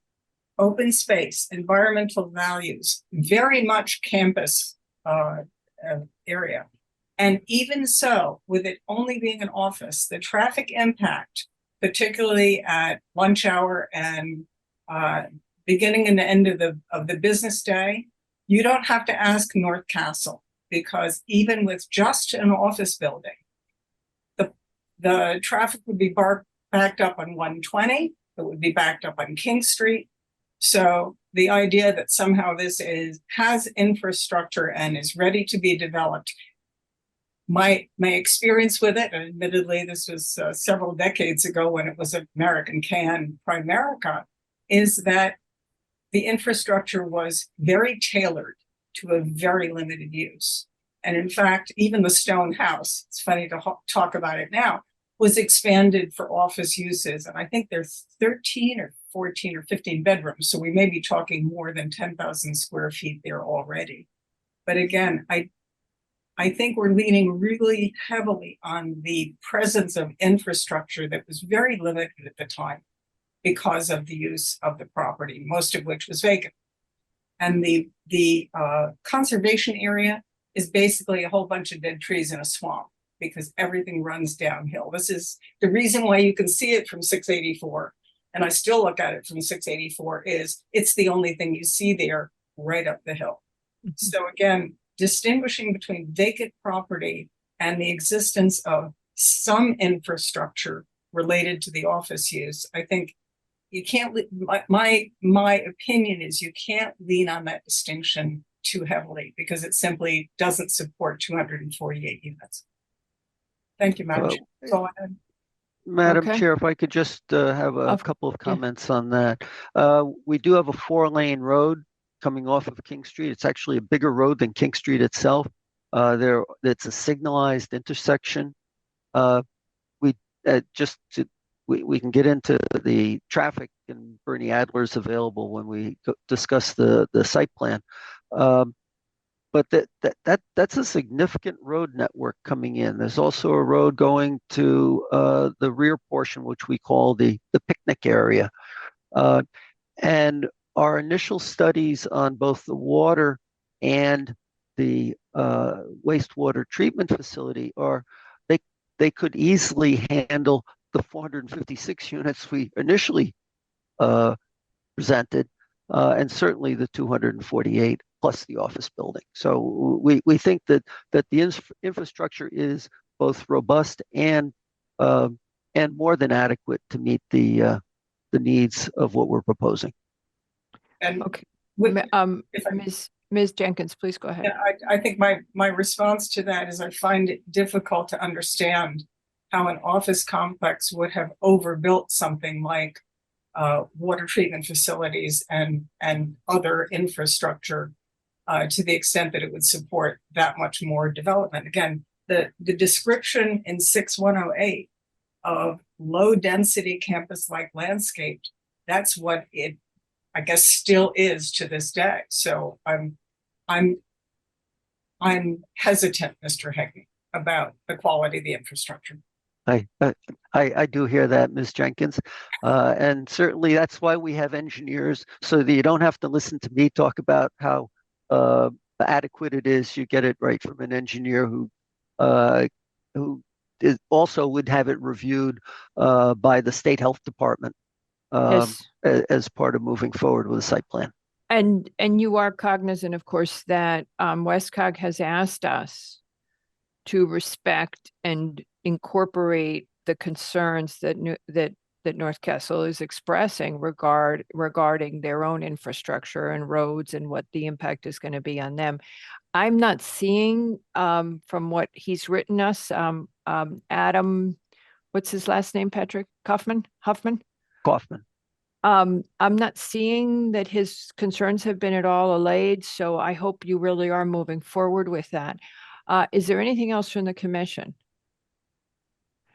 One of the things when we've talked about this FAR and what the max FAR is, I turned to 6108 as it stands on which you're doing the overlay, and it talks about an area for low density. You're talking about now you're going to the 0.25. We've been saying that since inception with this concept, that what we had originally suggested to you all was a low density. You're in sort of the R20 realm right now for your proposed density, if in fact this is not a phase 1, but your final density. I would like to be convinced that this is, I'm still unconvinced that that's the right number for this area. A point that we haven't discussed that I was very concerned about when I read it is there's a sentence in the narrative that says that affordable housing is not appropriate to this property. Now, as you know, and you heard us say it yesterday, the trust is negotiating with others to do affordable housing at 80% of area median. In fact, the DOH has a program where it may be doing 100 to 120% of area median. I don't know if they've launched it yet, but if you're doing 80% of area median, you're at $150,000 a year. Those are people who own cars. I don't know why affordable housing is not appropriate. Certainly, we welcome the success of our housing trust. As you know, we've said that to you. We'd like Greenwich to show that it is trying to make a meaningful step forward, but I'm concerned about the assertion that this area is not appropriate for affordable housing. It is, well, you know what I'm trying to say. It bothers me. Okay. I And think I said may not be appropriate. Yes, may not be appropriate. I would definitely. I didn't want to foreclose it out in case we don't succeed in this approach. Right, and that's if you think either explain the may not or just remove the caveat entirely, remove that clause entirely, because it just, how are you making this decision of what and what is not appropriate? And to be honest, when I read it, it felt like redlining. And I had a very negative reaction to, yes, it felt like you were saying, well, this zone it may not be appropriate for affordable, and that we have something like that on the record it just concerned me, Mr. Hegney. I would rather you either explain due to its isolation or some other factors, but basically, if you were doing affordable at 80% area median, you would have a population that owns its own transit, and that would not be the issue. So I would say maybe just leave it out of the equation. I think that works well. Good. I was trying to use it as a rationale for why we were supporting the Housing Trust Fund, but y'all can come talk to. Given the way you have looked at it, clearly it can be interpreted differently, and that was not certainly anything that I meant. And as you know, I spend enough time with housing advocates who read that kind of interpretation into many things that are just as innocent and just as inadvertent as what you did. I'm sure it's not how it was intended, but I read it and okay. So again, as to the accessory uses, one other thing, Mr. LaRoe raised a point yesterday. In none of this, if you're going to add 20,000 square feet of different types of uses, are you considering that you currently have an office use of 570,000 square feet, and that could be converted to a gymnasium, a dry, that could change over time. How does that fit into your 20K? And I don't know how you handle that in this. I actually would have said to you that in some ways I see too much specificity in this zoning text amendment in some areas because of, for example, narrowing it to the one property rather than the whole BEX. But you're not touching what would happen if they stopped having an office use there. What do you do with that 20,000? What do you do with that whole huge space? And that's just we need to think about what development we're going to allow if we're going to do an overlay zone. So that's my last point. Do you guys have anything else on this? All right. Okay, let's turn to public. Madam Chair, if I could just have one comment on that. Sure, we'll give you the We're not last word. proposing to do anything with the office building. That's a standalone office. It would not be part of the residential development and vice versa. And any amenities we're providing would be provided separately from the office. But one of the points would be that you could convert a huge part of the office building to gym. If you don't mind now, we could turn to public comment. Of course, your approval. Would be a change of use. We could potentially, we could now go to public comment. Those of you who wish to speak on this proposed text amendment, kindly raise your virtual hand. The first person who has their hand up is Bill Finger. Mr. Finger, I am now promoting you. You will be followed by Brian McCann. Anybody else who wishes to speak on the proposed text amendment, please raise your virtual hand. And this again is for the American Can property. Mr. Finger, if you would unmute, you're ready to go. Thank you, Madam Chair, members of the commission. My name is Bill Finger. I am the Vice Chair of the Greenwich Affordable Housing Trust Board. As you may know, the The town formed established a trust fund, I guess it was about a year or so ago, and subsequent to that, a trust board.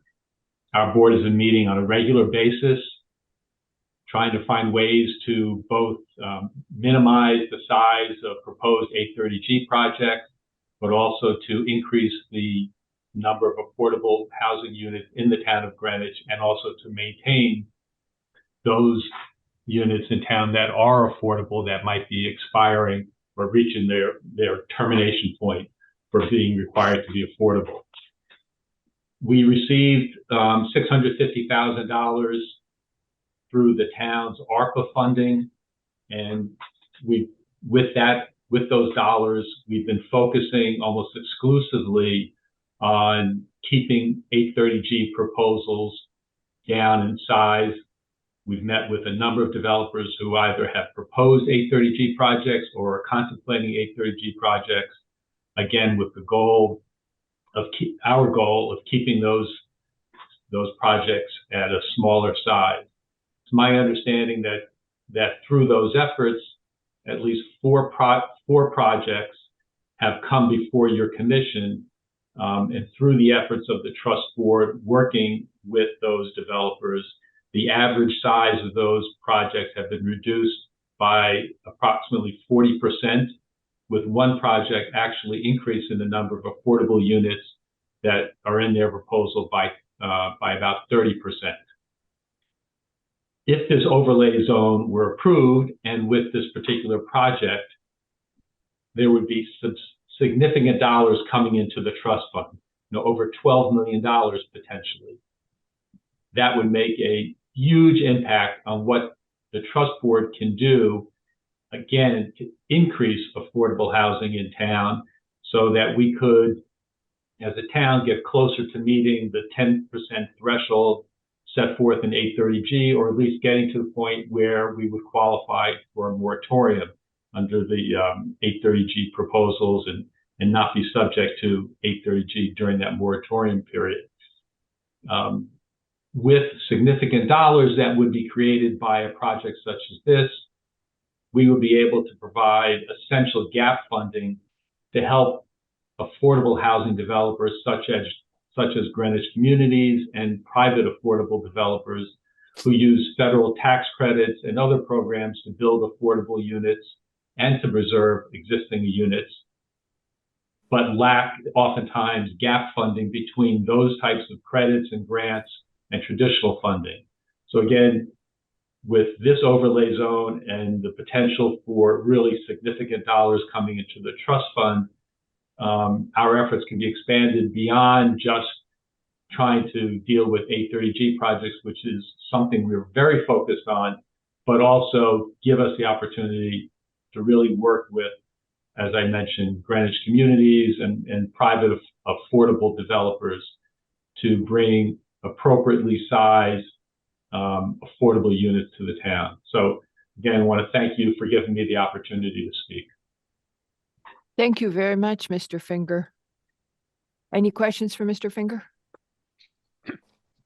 Nope. Okay, Mr. McCann, if you would go ahead. Hello. Thank you.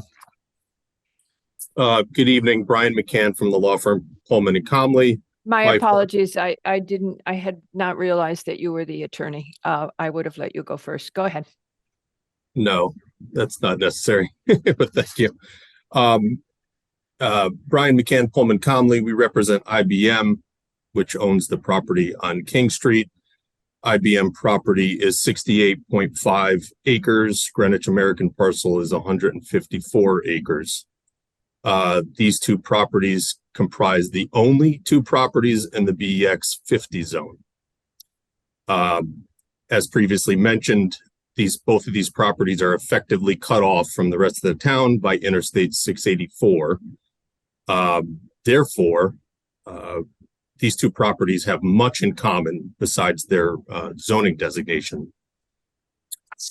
And by the way, I don't think it's appropriate to categorize the IBM property as an open space parcel. It's an undeveloped parcel. Just a bit about the zoning text amendment and map amendment authorities. I'm sure you've heard some of them, but I think they're appropriate for discussion tonight. The zoning commission is acting in its legislative capacity when it passes on zoning amendments or rezonings. And a zoning authority must be free. The courts say a zoning authority must be free to modify its regulations whenever time, experience, and responsible planning for contemporary and future conditions reasonably indicate the need for a change. And part of the reason why I mentioned this is to lay the landscape, to set the landscape that this is, effectively planning. You are enacting legislation. You've observed a trend. Perhaps the trend here is that you no longer see quite the same need for a 50-acre corporate campus. You've probably seen that the office market has been struggling a bit. An even larger 100,000, 200,000 square foot office market is probably doing even worse. So in your legislative capacity, you're looking at the market, you're looking at some of the trends in town, and perhaps you're saying, well, maybe we need to make some more opportunities for housing, which is perfectly fine. So far, so good. I think the problem where this application has a couple issues is specifically with regard to the uniformity requirement and the compliance with the POCD. Case law says the zoning commission actions are required to promote the interest of the community as a whole rather than the interest of a particular property owner. And zoning legislation has been upheld as a legitimate subject for the exercise of the police power, provided that it has a reasonable relation to the public health, safety, welfare, and operates in a manner which is not arbitrary, destructive, or confiscatory. That uniformity requirement that I mentioned, you're probably aware, that comes from 8-2A2. All zoning regulations shall be uniform for each class or kind of buildings, structures, or use of land throughout each district.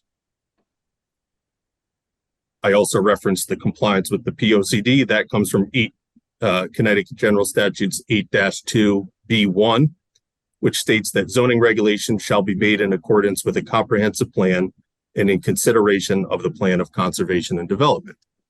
So my client's position is essentially we recognize that there has been a shift in market trends.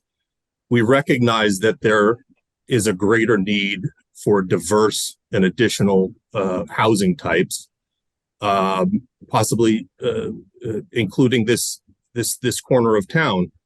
I think our issue really lies in that carve out that's specifically made within the proposed BEX 50 overlay, which is that it only applied to properties with an existing office building that was constructed in 1963 or whatever it says.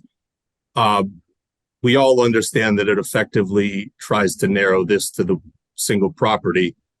The issue that I'm here to present is that I believe that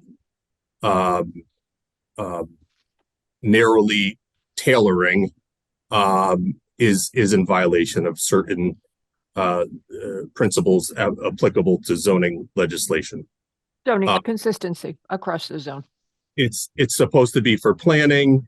It's supposed to be consistent and uniform. And I just find it hard to understand why that residential for 124 acres in this 2-parcel zone would be appropriate, but not the additional 68 acres.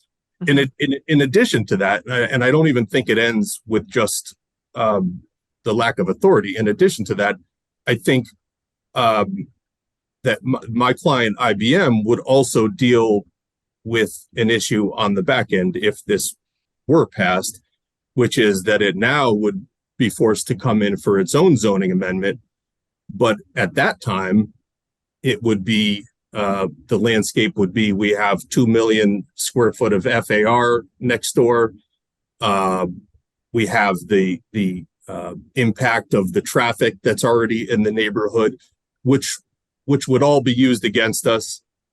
And I think that's where these fairness and the planning principles come into play, because it's not intended for what infrastructure is in the ground currently. That's an administrative function. This is a legislative function. This is a planning tool. You're trying to decide what should be in this neighborhood for the next 50 or 100 years. Mm-hmm. And I thought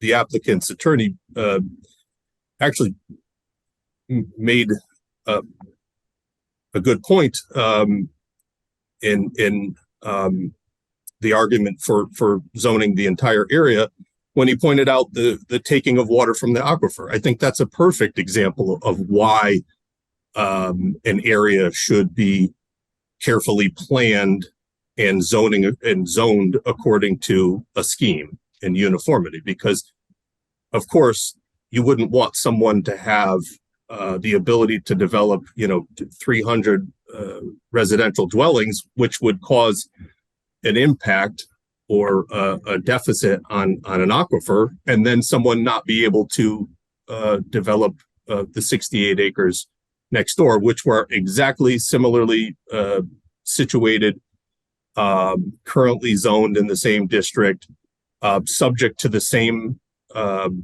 market trends that I previously mentioned, cut off from the rest of the town by an interstate, et cetera. So I think the commission hit on a lot of these points on their own, and I applaud you all for understanding the law. Because we I've applaud you, aren't you? been practicing for 20 years, and I don't even understand the law. So I applaud you, and thank you for your time and consideration. So we applaud you because you're a New York based practitioner, correct? I am a Connecticut-based. Oh, you are Connecticut. Okay. Yeah. Well, I was very impressed that you knew the Connecticut general statutes. So I take it back now. We're no longer impressed that you knew the general statutes. Just don't ask me any New York law. Okay. Thank you very much, Mr. McCann. Thank you for your time. Anybody else wish to speak on this application?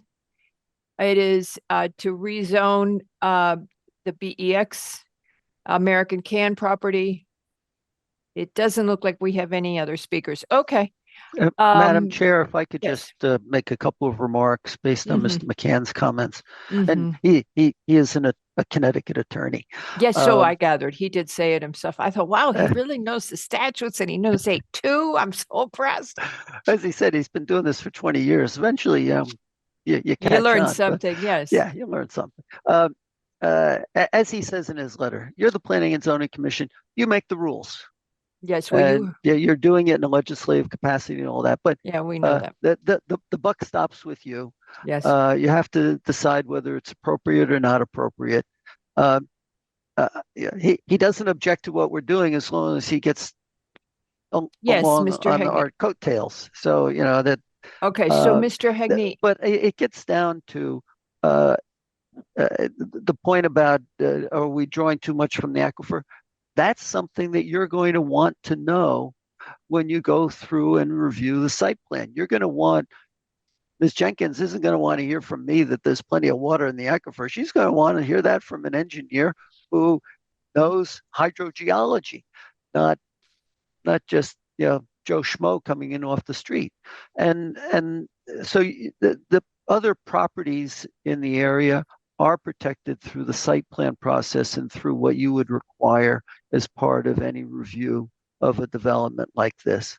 Mhm. And I really think that there is a significant difference between a vacant piece of land and one that has been actively used for over 50 years. And I think that's why we are appropriate in making this distinction. And I would say, just to use another example of a historic overlay, you may find that one property on a street is appropriate to be rezoned historic overlay, and then another is not. So you're not required just because they're next door that you have to rezone it the same. No, but you either have a historic property, which is why you're rezoning to historic, or you don't. So I wouldn't buy that example, although I did consider it in mulling this over the weekend, where we have overlay zones. You're applying a certain factor, and the goal of the HO is to protect the historic buildings. So obviously, if you don't have a historic property, you're not going to get an HO. End of story. So, Mr. Hegney, here's what I would give you as guidance. You've heard a very clear opinion from two commissioners. You may be about to hear from a third, that it is somewhat that we're not really comfortable with this being just for the one property. So I give you an option, a more complete argument with case law, if you would like to do that and give us a fuller legal case on it, but I would not base it on infrastructure. My take is that that is a temporary situation. It is not a permanent, because all they have is an on-site plant, which is, I think, what you're leaning on. And that is not a permanent difference between two properties. So I would suggest that you give us case law on it. We're happy to read it. Otherwise, if you find that the case law doesn't support this position, that you just go ahead and include the two properties. That would be my recommendation. I think Mr. McRae was saying the same thing. And since that's two of us, it means that it would, you'd get into a problem situation then. Mr. Lowe, did you want to add anything on this argument? No, I just wanted to respond. I wasn't sure I heard Mr. Hegney correctly, but Mr. Hegney, did you just suggest, after we heard from Mr. McCann, that are you suggesting that the commission push all of our concerns into the evaluation of a site plan? No, not at all. But the concerns he expresses are ones that you do take into account as part of analyzing any site plan and the development impacting. It's a special permit. And so you do take into account any impact to surrounding properties. So it's not like if you adopt this regulation that all of a sudden his property is in some way devalued. Yeah, I thought maybe you're suggesting we do put the cart before the horse, but okay. I think that's called Cartesian thought. No, Cartesian has to do with the wells and the water. I can't believe you're talking about Arn that way. I was. All right, Mr. Hegney. So that's the guidance. Concern with the density. Two of us would be leaning strongly towards including both properties. I believe you had some words from others. If somebody wants to object to including both properties, this is a good time to tell Mr. Hegney you don't agree. Okay, so I think you're getting a read from the interpretation. Mr. Lowe. No, I thought you were asking for a view, but never mind. Yeah, and then without asking for a vote, Madam Chair, I think I get a pretty good. I think I get a pretty good picture here. Yeah. Okay. So now, shall we go to the site plan? Please. All right. Our next application number 4, Greenwich American Inc. for a preliminary site plan and special permit for 248 new residential units at the same property at 1 American Lane. And Mr. Hegney, would you kindly proceed? Thank you, Madam Chair. Good evening, members of the Planning and Zoning Commission. For the record, Tom Hegney on behalf of the applicant. I know that you have listened to me describe this property on 5 other occasions, but since this is now an actual application, the preliminary site plan and special permit, I do want to go through a bit of the history of the site. This property is located northwest of 684. So essentially, you can't get there from here without going into New York. And this particular property was developed in the late 60s as the world headquarters of the American Can Company. It has roughly a 600,000 square foot building currently on it. It is, having been through it, just a massive structure. If we have a nuclear attack, I know where. I don't have a bomb shelter, so I know where I'm going. It's an amazingly well designed and constructed building. At the same time, the property was developed with 2 wells, which can produce something along the nature of 1 million gallons a day. That has a wastewater treatment facility that we'll have our engineer speak to that, but is even more adequate than what we're proposing to construct here. We have a 4-lane road that comes off of King Street in New York that provides adequate access, and our traffic engineer, Bernie Adler, has gone through and done an analysis of the intersections, all of which are actually in New York. There are no Greenwich intersections that are impacted. And that's also what was asked for by Adam Kaufman, the town planner in North Castle, to provide a robust and a thorough traffic analysis of the impact that adding 248 units to this site would be. The property contains a very significant wetland, which is part of a conservation easement area, and other pockets of wetlands, in some of which probably were created when the site was developed. Certainly, the small man-made lake on the north side of the building, which has wetlands ringing it, was created at the time the building was built. We had no wetland agency at that time. That didn't come into effect until 1973. But the plan that we have before you now is to take into account that we are protecting those wetlands. Likewise, there was no drainage manual in the late 60s, and very little water treatment occurs as part of what is existing on site. And our engineer is prepared to describe to you the steps he's taking so that actually the stormwater runoff improves water quality from what's there now and does not increase peak flows. And certainly something that we would be reviewing not only with you and the town engineer, but also with the wetland agency as we move ahead. In addition to the 5 meetings we had with you, we also had numerous meetings with the Housing Trust Fund Board. They provided a unanimous recommendation to you, which we've submitted as part of the record on the zoning proposal that we just went over as part of the earlier part of this hearing. We have put together a design which we believe works with the site. And when we were discussing why we needed 3.5 stories and 50 feet in our zoning amendment, it's really because there are certain locations on the site, given the topography, where you're going to end up with a 3.5 story building because of the slope of the land and the intent to work with the existing contours. For the most part, that is not the case. And I think at this point, I'd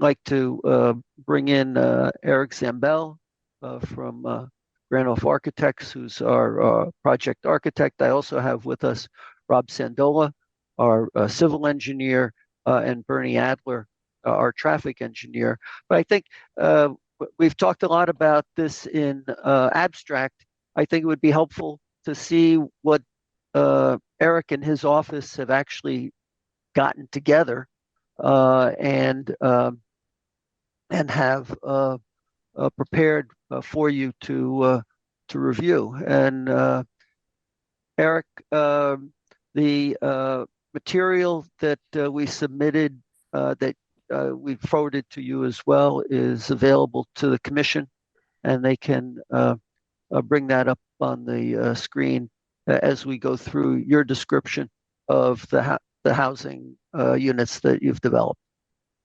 So with that, Eric.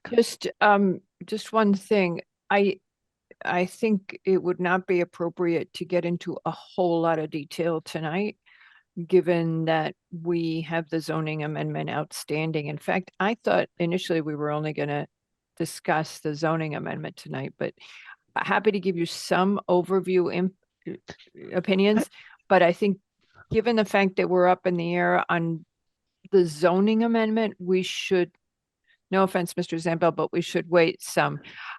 Okay, go ahead, guys. And if you could give us just a few minutes, Madam Chair, to go through Sure, this. we can give you and perhaps yeah. Mr. Sandola can just respond to any questions you have. Thank you, Mr. Sandola. As Mr. Adler as well. But I think the renderings that Eric has put together look really good. And so I'd like to have him go over those with you. Eric, you have permission to share if you want to go through your slides. Okay.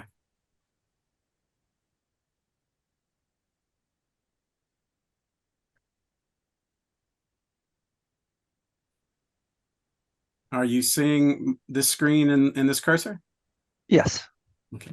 Well, good evening, Madam Chair and members of the committee. As introduced, Eric Zambell with Granoff Architects. Yeah, I'll go through these quickly, as you have said. Maybe we don't want to put too much time into this, but I also just want to mention that the pre-app process has been very informative for us and the client. And while I've heard some maybe dismay's hopefully too strong a word as to the bulk and the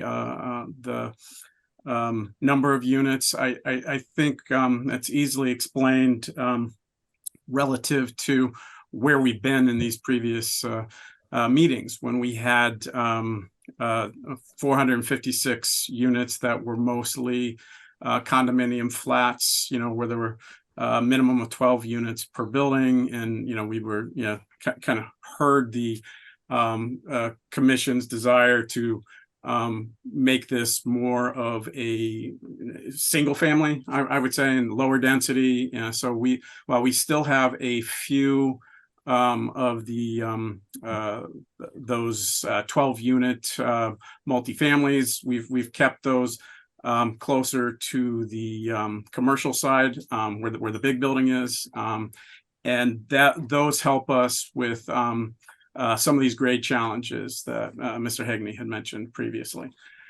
But to kind of go into where we are with the project, the little history is we initially were working with the topography in a parallel proposition, which created a lines of buildings that themselves we thought of as communities. But again, based on some of the dialogue we've heard, our goal has been to create separate little enclaves within this overall community.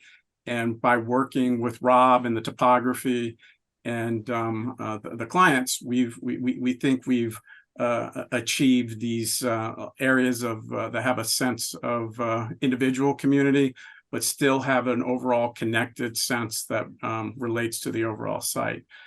Some of the terms that we've been using, if you see my cursor, we've been calling this the crescent area, with the lower crescent, crescent, and north crescent. And basically that's responding to some of the topographic challenges, but also just a logical way of accessing those particular buildings.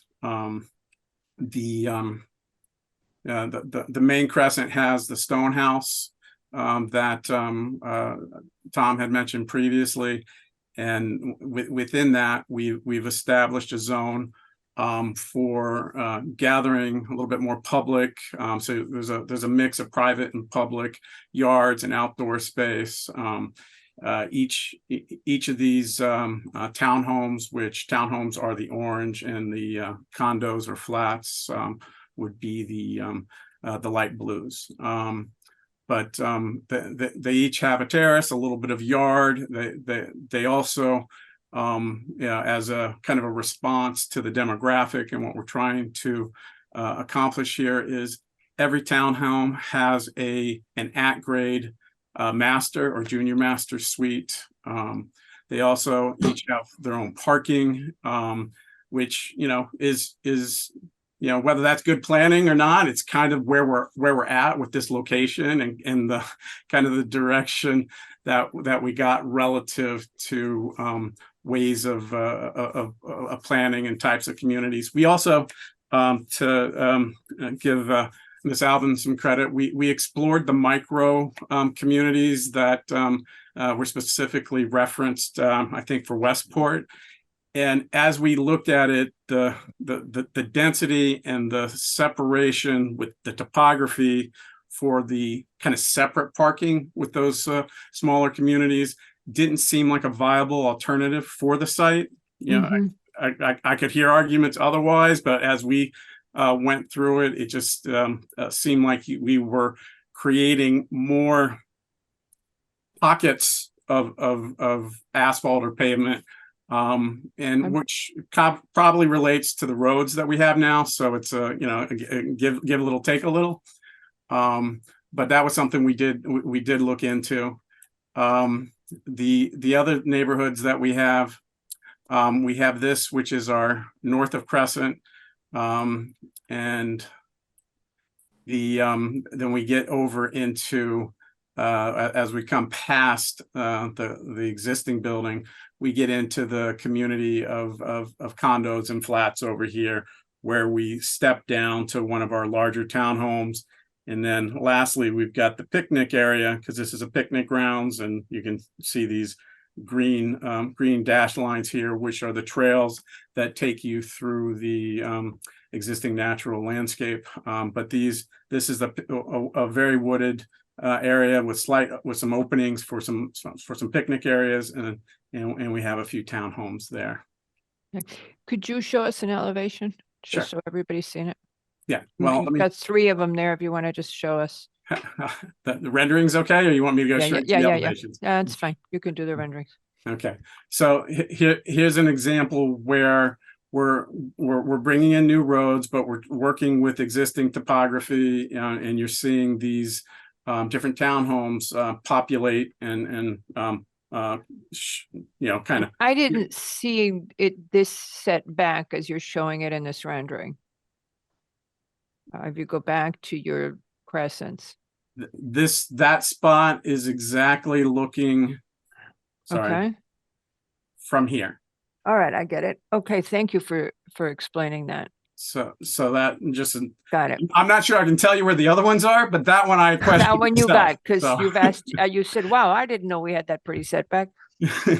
Okay. So this is a similar situation where you get you see two roads coming together. You notice that we're trying to create pedestrian friendly and bicycle friendly. We're kind of emphasizing that here. You get you can see the sidewalk that's connecting the different levels. It's too steep really to get to have vehicles kind of do that, but because we're able to do a narrower sidewalk and gradually turn it back on itself, we'll be able to get pedestrian and bicycle access. And the multi-story in the rear that's a townhome? That would be a townhome. Okay, that's okay. All right. This demonstrates one of the 4 townhomes, one of the clusters that's 4 townhomes connected. And then my next, similar. That's good. And then this would be the style of architecture and the look and how the grade is impacting or allowing us to work with some of those taller condo flats. The good thing about when we have a 20-foot grade change, we can impact the surrounding area to a minimal amount by having circulation buried for 1 or 2 stories and have a front facing unit. So that's why, you know, some of the locations were chosen for those units. Okay. And Eric, these have underground parking in the basement. Correct. It's at least, you know, 50% buried. You know, there might be some spots where we just cut a driveway in and that gets you into the basement. It's not too dissimilar to and I don't know if this is a bad word or not. I hope it's not, the modern on Field Point, just around the corner from Town Hall, where the grade drops 11 to 12 feet from as you go down the hill, and then we were able to bury the parking there. In this particular case, we're trying not to create as many grade plane walls. We're trying to avoid that so that we can preserve as many trees immediately around the buildings as possible. And part of that comes, you know, we try to depict as on our site elevation and section diagrams, which are the next group. Number 1 here is actually an elevation taken through American Lane. And so you'll see the trees at the bottom as you then come up through, and you start to see the townhomes, how they layer. And then we've shown where the stone house is, and then this gray area would be the existing commercial building behind you. Okay. Similar sections. Okay. I don't want to get into that yet. Could we go back to your first slide with the layout and the crescents? I guess that's your second slide. Okay. Commissioners, do you have any, I'm trying to keep this very general because all of this is driven by what we do with the zoning amendment. So do you have any comments on what you're seeing here that you would like to share with the applicant? Well, okay. Not at this time. Not at this time. Mr. Levy. Yeah, yes.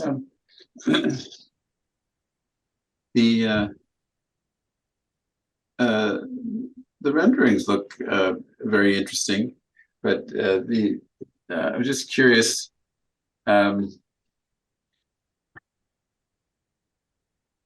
There's an awful lot of buildings here, and awful lot of cars. So you know, and this is a very preliminary viewing of all of this. And so I have, it's not really a question, it's just that, you know, there's so much to try to understand about this site. Peculiarities. So you're giving us some snippets of things to look at, but there's really no way for me to evaluate it at this time. Perfect. One of the things that Patrick offered us yesterday is to do a site walk. I'd like to reach out to you guys at some point and I think we should do this. No matter where we go with this, it's a big proposal at 248 units. So we should be very familiar with the property. The other thing, does anybody else have any comments on the layout? Just overview. No. So would you mind taking down the slide, Mr. Zambell? What I'd really like you to do, Mr. Hegney, what I'd really would like the applicant to pursue is the email we got from North Castle that they still have so many concerns about the impact on them. And the fact that Westcog said to us, do please consider North Castle. If you would work with them to get to the point where their concerns are addressed or allayed, because we're in a difficult situation, even as to the text amendment. how do we, because with the text amendment, how do we move forward with something that has an impact on adjacent community when by state law, we have to go to them because of the COG authority, we have to go and we have to ask. So if you guys would get farther with that, I would be very grateful in coming back because we are in a bind. Ms. Jenkins. Yes, I was just going to comment that particularly with respect to North Castle, it would be helpful to know the travel time to alternatives to North Castle, because having commuted to that building, you can't get to downtown Greenwich in less than, I would say, 15 minutes. Again, because you have to use 684 and or King Street. So to the extent that we're concerned about the effect in the area, it would be helpful for somebody to say, well, 90% of the people will go to North Castle because it's 5 minutes cut across, as against any place else where you can do shopping or get to a train station even. So that would be my particular concern. And then as regards traffic, the other thing that I've been concerned about is that we keep hearing comments that people take 684, the Merritt, drop down into Round Hill Lake and North Street. I don't know what the key intersections would be to get to downtown to Ms. Jenkins' point, but if folks are living there, kind of how is it going to fit with North Castle? What's the impact on them and what's the impact on us? And I really think we need to give time to Mr. Adler on maybe even just have this application by itself where we hear him out on where he's seeing the traffic flow, how it's going to impact it to the towns. And maybe, Patrick, that night we invite North Castle to come again, to come hear the whole traffic presentation. And by then you will have assuaged some of their concerns. I would rather not hear Mr. Adler tonight until we have more time to give him, because we really don't know how many units you're going to have, because we're asking you to consider the underlying objective of the BEX as being low density and to be consistent with the underlying objective of the BEX. And I did say before, Mr. LaRoe, did you want to add something? Only that Mr. Adler isn't here, so Oh, I thought he was. All right, so he won't talk because he's not here. I thought he was. Your comment, Madam Chair. Good. All right. Mr. Hegney, do you mind if I turn to the public for comment? Not at all, Madam Chair. Does anybody from the public wish to speak on this application? It is Greenwich American. It is the site plan and special permit for 200. I'm getting interference. Could somebody mute? Whoever's got background noise. Okay, 248 units. Does anybody wish to speak? Okay, anybody wish to speak? Okay, nobody. Mr. Hegney, would you like to close or can we just say goodbye? Well, if I could just have a couple of the last words, Madam Chair. Of course. We have met with public officials in North Castle. We've had dialogues with Adam Kaufman, the town planner there. When I submitted this application to you at the end of July, I sent it to him August 1st so he would have it, and asked him if he had any comments. The letter that he forwarded to staff was It's the from same April. letter that he wrote in April of 22. Yes, but he also, in the email, he said, I'm forwarding the letter and my concerns remain the same. Mhm. And here's what our concerns are. And we're worried about the impact. We're glad to see it's down to 248 units. I asked Patrick to write to him and say, not clear it's 248 units because they're still asking for the original FAR. So we're glad that you're dropping it, but he still, what he said in the email, and I'm sure was distributed to you, is that he still has the same concerns. Yeah, and yeah, this property is in Greenwich. It's subject to your jurisdiction. He can comment, but he doesn't have any control over what you do in the town of Greenwich. Yes and no. We are required, when Westcog tells us, Westcog has written us, and they have said, your zoning text amendment has an intermunicipal impact, which you must work on, which you must study. Okay, Westcog has told us that. They are our planning region. I am not going to just say, oh, I'm Greenwich, I can ignore you, because that's not how we work with our region. So that the way the authority of the COGS is set up, they have that right over our text amendments. Y'all staff can help me out with this because you talk to them about text amendments more than I do, but it's the first time in several years that they have encountered an intermunicipal impact, and they have advised us to respect it. So, Madam Chair, and it would be great if Portchester felt the same way, but yes, you can take their comments, but you have to be satisfied yourself that if they're still unhappy, that we're addressing the concerns that they expressed. So what my point is the decision is yours. It's they don't get to make the decision. That's my only point. Fully aware that this is our zoning application. However, they have concerns, and I'm not seeing that these have changed. And the region has advised us that they see it as an impact. So I would like to see them say, well, we still have the concerns, but these issues have been addressed in the following way. I'd like someone to say that it's moved forward. They have very valid concerns. The one thing we didn't talk about is that whole thing with the drinking water for New York City. Did we talk about that? I don't remember talking about it. No, we didn't. Okay, the New York City watershed. Okay, I don't want to belabor it, but I'm just saying, make sure you hit that one too, because when New York City gets involved, Patrick, you were the one who heard from New York. Actually, Madam Chair, the Director of Environmental Affairs has gotten comments. And I did speak with Beth Evans today about that. She shared some of the emails that she's had with New York City DEP.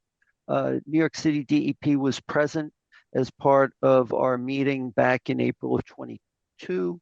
So was it June of 22? So we're cognizant that that's part of the New York City drinking water system, and we are within the Kensico watershed, Kensico Reservoir watershed, and so we're aware of all those things, and I'm not going to ask Rob to go through and explain why this is so much better than what exists now, but he will do that at a later date. Perfect. Right, Rob? Perfect. You just nod. Yeah. Yes, Mr. Sandolo can do that at a later date. So those concerns, what we'd like to see is less worry from I know Portchester doesn't always consider us, but that's no reason for us not to try to make an effort to be a good neighbor. Not when they build a 7-story building. No, sir. Right next to your house. Yes. Stone's throw. Yeah. Okay, but only when I want to go in somewhere in Portchester is it going to be a problem. Yeah. So, but we believe in being good neighbors, so we're going to try to do that. All right, Mr. Hegney, anything else? And we do too, Madam Chair. Mr. Hegney, anything else? No, thank you, Madam Chair. Time to say goodbye. Okay. It's very helpful. Thank you very much, everybody. All right. Our next application is Monica Tetamanzi and Michael Minich for a final site plan and special permit at 19 Brookridge Drive. This is application number 5. And with that, William Mumstead from Vanderhorn, of course. We read all your work and then I forgot that was who.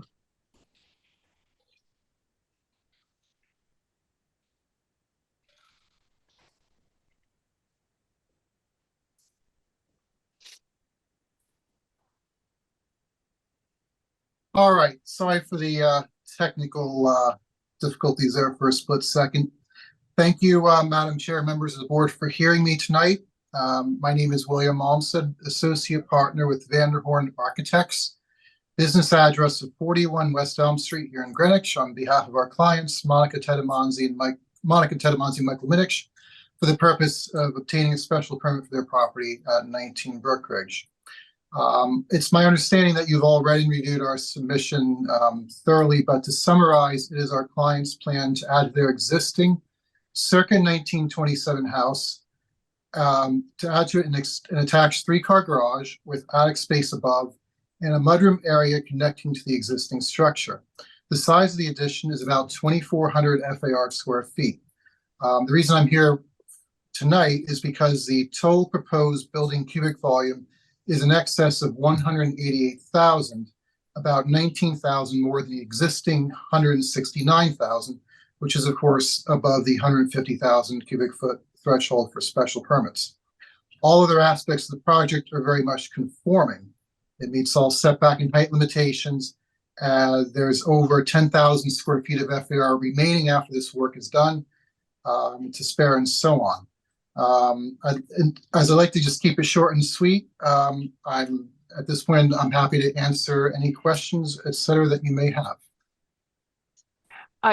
Really, the major issue we had with this is that we would like to see a beefier landscape plan.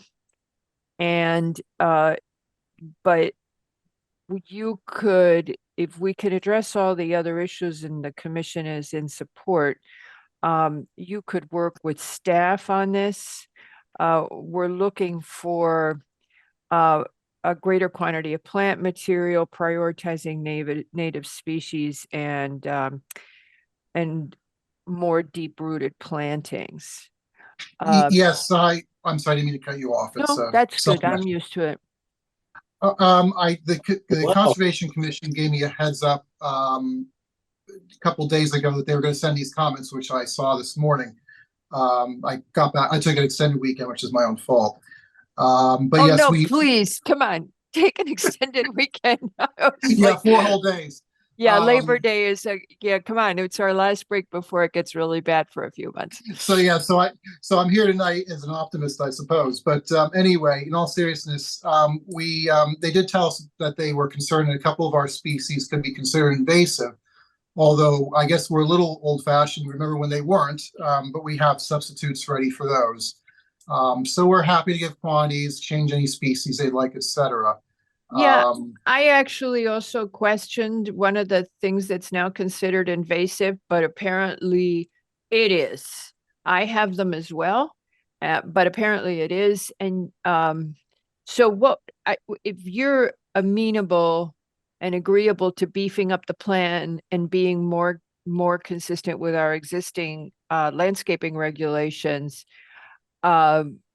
we could have you work with staff. There's also, they had wanted you to reduce the amount of impervious that you're adding. Yes, we had a little back and forth on that. Now, one thing to keep in mind, I'm not trying to belittle their concerns, is that the extra impervious is about 1,200 square feet over I 4 know. acres. I'm just giving you a little perspective for No, public we have the perspective, but here's our take on that. We kind of fight for every blade of grass and every tree nowadays because, yeah, there's stuff we ask for that's really de minimis, but we just are hoping that if we get the momentum, that every little bit makes a difference. Where we would be okay is if you are agreeable to exploring it with staff, that the applicant has agreed to explore this issue with staff, that you can work with staff to make that decision. Absolutely. Okay. Ms. Jenkins, did you have a question? Yes, I was just going to say, particularly, I think the thing that is particularly concerning is the threat of kudzu. Mm-hmm. So that the landscaping plan should not only include the positive things that are required of landscaping plans, but also a management plan so that the kudzu that exists doesn't go off site. And I had never known that Rose of Sharon was invasive. Okay. So I'm with you, Mr. Maustet, but there you are. So if you're going to do, but the kudzu, I think I got 3 different emails showing me how terrible kudzu was after we first discussed this. It was basically the same email. You saw the same article that yes. this thing. All right. Okay. Mr. McRae wants to ask you something and go ahead. Just I want to make sure we're all on the same page. Mr. Mumstead, Yes. the revised landscape plan that was in our packages is from August 18th. It shows the kudzu management note, that kind of thing. Yes. Yes. Okay, Right. so that's the current plan. So that's the one that would be revised if needed. Now, Yes. it's showing the driveway as a pattern, but I'm trying to figure out what that is. Is it Let me just look new at my asphalt? drawing. So I'm sorry. Let me look at the drawing again. I have fine.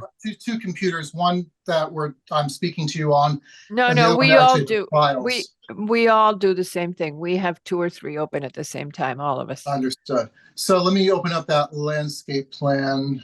I can do a screen share with the other one if need be. That's but okay. Hopefully I can answer your question verbally.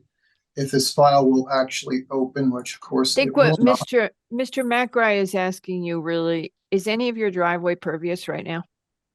No, it's just what you standard wanted to asphalt know. at this point. You were looking at the hatch and thinking that meant it was pervious, and the No, answer is I think what the hatch means, and bear with me 1 second. it's okay. Oh, We're actually, gonna. hold on. I have a paper copy. That would be the smart solution. So, Mr. Malmstead, Yes. if you work with staff to maximize your pervious surface as you do this work, and you agree on behalf of your applicant to increase your pervious surface and to amend your landscape plan as we have requested, I think it'll be okay. Is everybody okay with that? Yeah, I think what I was going to suggest was you've got your engineering approval for Mhm. zoning permit. Yeah. The pervious surface, because you're digging out 2 large trees in front of the garage, that'd be a great place for the pervious asphalt to be, because you're going to do some significant excavation. It wouldn't be part of your drainage plan, but it would actually go to the sustainability and getting more less impervious. And I think actually it was my confusion, because I'm actually looking at the drawing and thinking, okay, that's all pervious asphalt. But I think if you're kind of looking at things, if you can get back to that point, that would be great.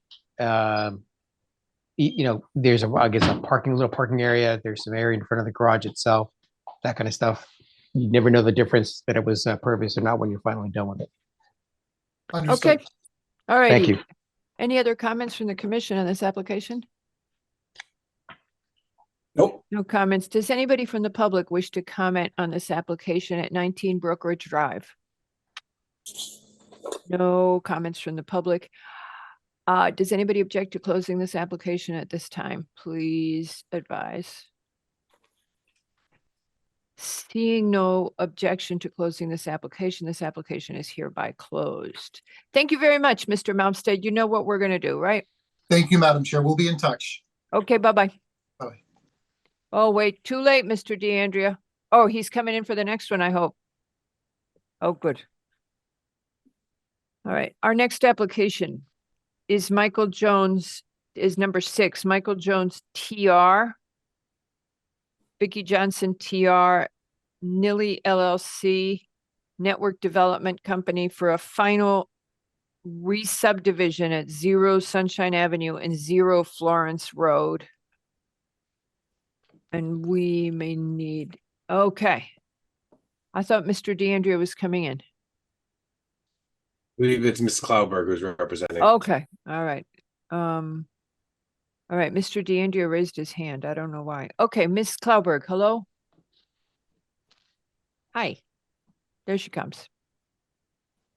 She's muted.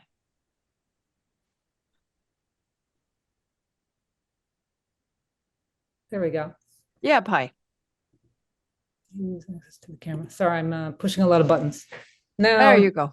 You hear me? Okay. Yes, you're all good. Oh, and you can see me too. That's exciting. Perfect. Okay. For the record, Melissa Klauberg for the applicant, Ivy Barnum and O'Mara, members of the commission, thank you very much for hearing us this evening. As you heard, this is an application for a re-subdivision. but I think it's best if I break it down to its original parts to make everything clearer. I understand there was a lot of confusion yesterday at the briefing. So we had intended to make two separate applications, first for the merger of 4 lots and then a lot line revision. On advice from staff, we regrouped and have submitted this one application, but to explain what has become a complicated situation, I'd like to break it into 2 parts, so please bear with me. Originally, we started with an application to merge 4 lots known as 0 Sunshine Ave. As you see on the GIS map, if you have my presentation in front of you, it's the first page of the presentation, that the 4 lots look like a flag, with the bottom of the pole portion starting at the intersection of Bonwit Road and Sunshine and running straight up in a northerly direction, with the flag portion sticking out to the left in a westerly direction, consisting of 2 lots. Excuse me. The pole portion. Hold on just a second. Tracy or Ms. Klauberg, do you guys want to share so the commission can see it while Ms. Klauberg is talking? Okay, thank you. Oh, there we go. Thank you, perfect. Let me see. The pole portion is 2 lots made up of the former Sunshine Avenue sections. What has caused some confusion is the fact that the southerly boundary of the southerly part of the pole is not shown on the GIS. All 4 lots of this property are known as 0 Sunshine Ave, and each one has a field card, an assessed value, and a tax bill. So although there would be enough area in this R7 zone for 2 homes on the flag, there will only be 1 house on the 4 merged lots. So again, we propose to merge the 4 lots into 1 lot with 1 house. We will need to keep the lower portion of the access way, or the pole of the flag lot, as still a private road to provide access and frontage to the 2 neighboring lots on the east at 46 and 48 Sunshine. I'll kind of get back to that. So it's pretty straightforward. 4 lots, each having a tax number, an assessed value, and the tax bill will now be 1 lot with 1 house and an access way retained for the neighbors. Well, but that's not what the notice says. Well, let me keep going. What do you think? Okay. Yeah. You're going to go on to say it's then going to be subdivided into 2? Right, because now we're going to take No, on. we understood that. Our issue, our lack of clarity yesterday, I'm sorry if we sounded so fuddled. So our lack of clarity is around Sunshine Avenue extension and how much you are keeping. It says in the narrative, that's what we got, that you're merging the housey parts. Okay. I don't know how else to say it. Okay. We got that. The 4 lot that you're merging, and then you're going to subdivide into 2. But then there's a comment I think it's in the narrative, that says that a portion of Sunshine Avenue extension, which is privately owned, is going to be retained. And that's where you've been losing us. Oh. Yeah, It's not, so we understand that you're merging the lots. We understand that you're starting with 4 zoning lots and ending up with 2 zoning lots. That part we're good on. Where we're struggling is with Sunshine Avenue extension, and what happens to that piece of road that should have been a road, but it isn't a road because it's privately owned, because the town never accepted it. Tracy, help me out here. And how much? And then there's this throwaway sentence that you're retaining a part of it. That's where I got lost. So we're not as dumb as you maybe were thinking. I think we're a little smarter than you thought. I don't know. Well, I think it went on because we're adding this other lot. We're adding 0 Florence to the formula. I thought that was where your confusion. Well, that's where the confusion is, because 0 Florence, isn't that part of the Sunshine Avenue extension? That's what's throwing us. We've got the overall concept. What's throwing us is this detail. Tracy, I need to be rescued in the worst way. She's just smiling. Yeah, She's no, laughing. I think where the confusion lies is what portion of the Sunshine Avenue extension is going to remain as a Sunshine Avenue extension, and I believe that is the part that is needed for the sewer easement, correct? Yes. Yes, sort of, yeah. Because the sewer easement actually goes into the road, because that the part of the sewer, the private sewer, was established by the owner of 48 Sunshine, which is one of the two houses that has access to that section of the road that will still remain private, that will still remain road. Because we have to give the 46 and 48, they need access to Bonnet and they need frontage on a road. So that's why that will still remain a road. And you'll see the amount of road that's still there on the survey that was done, which I don't have a copy of course, right here, but that's the amount that will remain road so that those properties still have access and have frontage. And so what it had was, not finding your narrative. It has something about, there's a piece, it doesn't, you don't give what portion of that. That's where I'm lost. It's actually shown on the, Right, so that, I think actually, Ms. Clawberg, I think what we really need to do, we have it on the survey. I think actually as part of it, it needs to be kind of defined clinically, if you would. I'm looking at the survey, it shows its meets and bounds. It shows where the other pieces of property connect to it. I think it's a good description of that. Tracy, is that you sharing? Yes. I think it's Tracy sharing. Tracy, that's you sharing, right?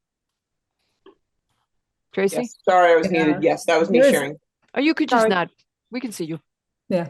There's another survey though, that was submitted that has the section that's, sorry, I don't have it. Right. on my Actually, Tracy, page, I forget this one, 259 of the staff report.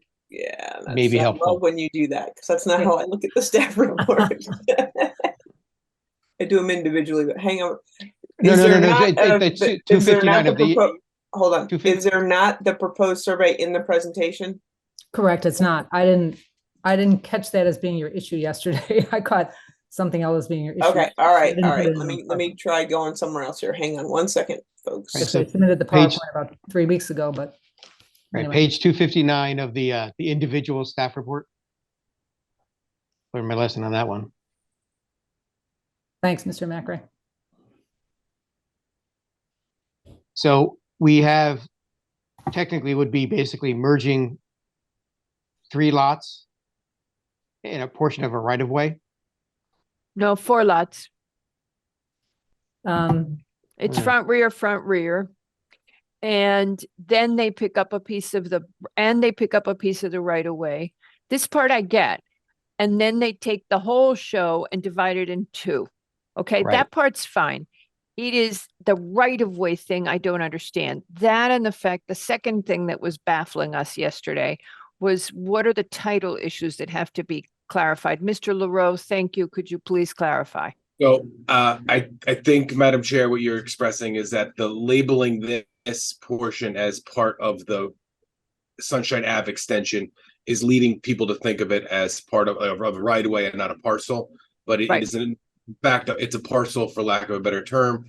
So there is 1, 2, 3, and 4 lots that are or parcels that are existing now. And then there'll be, I forget who said it, but if it was Melissa or yourself, but it's going from 4 lots to 2. But this middle piece is, I think, has been referred to as the extension. And yes, it may have been intended to be a road when it was laid out by whoever filed the map, but it was never accepted. So it's not a road or for any purposes explicit. It's just, it was laid out in that fashion potentially. So I think that's what I understood the confusion from the meeting yesterday. But again, Yes, you got it. You got it. I got the subdividing into 2 lots, no problem. And then where I got lost was exactly what you're saying. And you did explain it yesterday that what we're thinking of as a partial road or right of way is actually a private piece of property that was created. Patrick, did you say this to us? When the town did not accept the road. it predates the commission's approvals. It did not require them to, it was never accepted as a road. And I think if you look up in the corner, if anyone can see my cursor here in the center right, there's that abandoned portion of Sunshine Ave extension. I think that's what I interpreted as being the confusing part, because it wasn't abandoned. I don't know. I think there's a connotation to that where it was laid out as private property, never used as a road. It was held in private title for it, since its inception, and now it's going to be turned into one of the other two lots. So there's not a road disconnect continuation, because I think that with Madam Chair, that would be what your concern is, that we're changing a plan somewhere. Exactly. Tracy and you just have your hand up, Patrick, but you don't mean to. Tracy, did you want to clarify for us some more? Right, and then I don't think you can see my cursor moving, but the line at the bottom, there, that's where the existing road would still exist, would still happen, because it has to provide frontage to the lots on the right. Exactly. Correct. So this little portion would become, now it's part of this larger box, and it would be a smaller box, but again, all private property. Okay, so I don't want to be confused. I just want to make sure I'm clear. No, hold on. No. This is probably something that Ms. Clogger can answer. As I see this, I have 1, 2, 3, 4, 5 separate tax numbers. Yes. Okay. 3 of them are specific properties, and 2 of them are the quote right of way, or whatever you want to call it, access way. 0. They're just 0 because they're undeveloped, right? They're undeveloped, but they are pieces of property that are on the tax rolls that somebody owns. Yep. Correct. Okay. And it's for, okay, I'm going to say this badly, but looking at it, it's 4 pieces that are lot sized, right? I find it as 3 pieces that are lot sized. Yeah, I know you keep saying that. I would say that You say Nick is right. Okay. Well, I would agree with his statement in this moment here.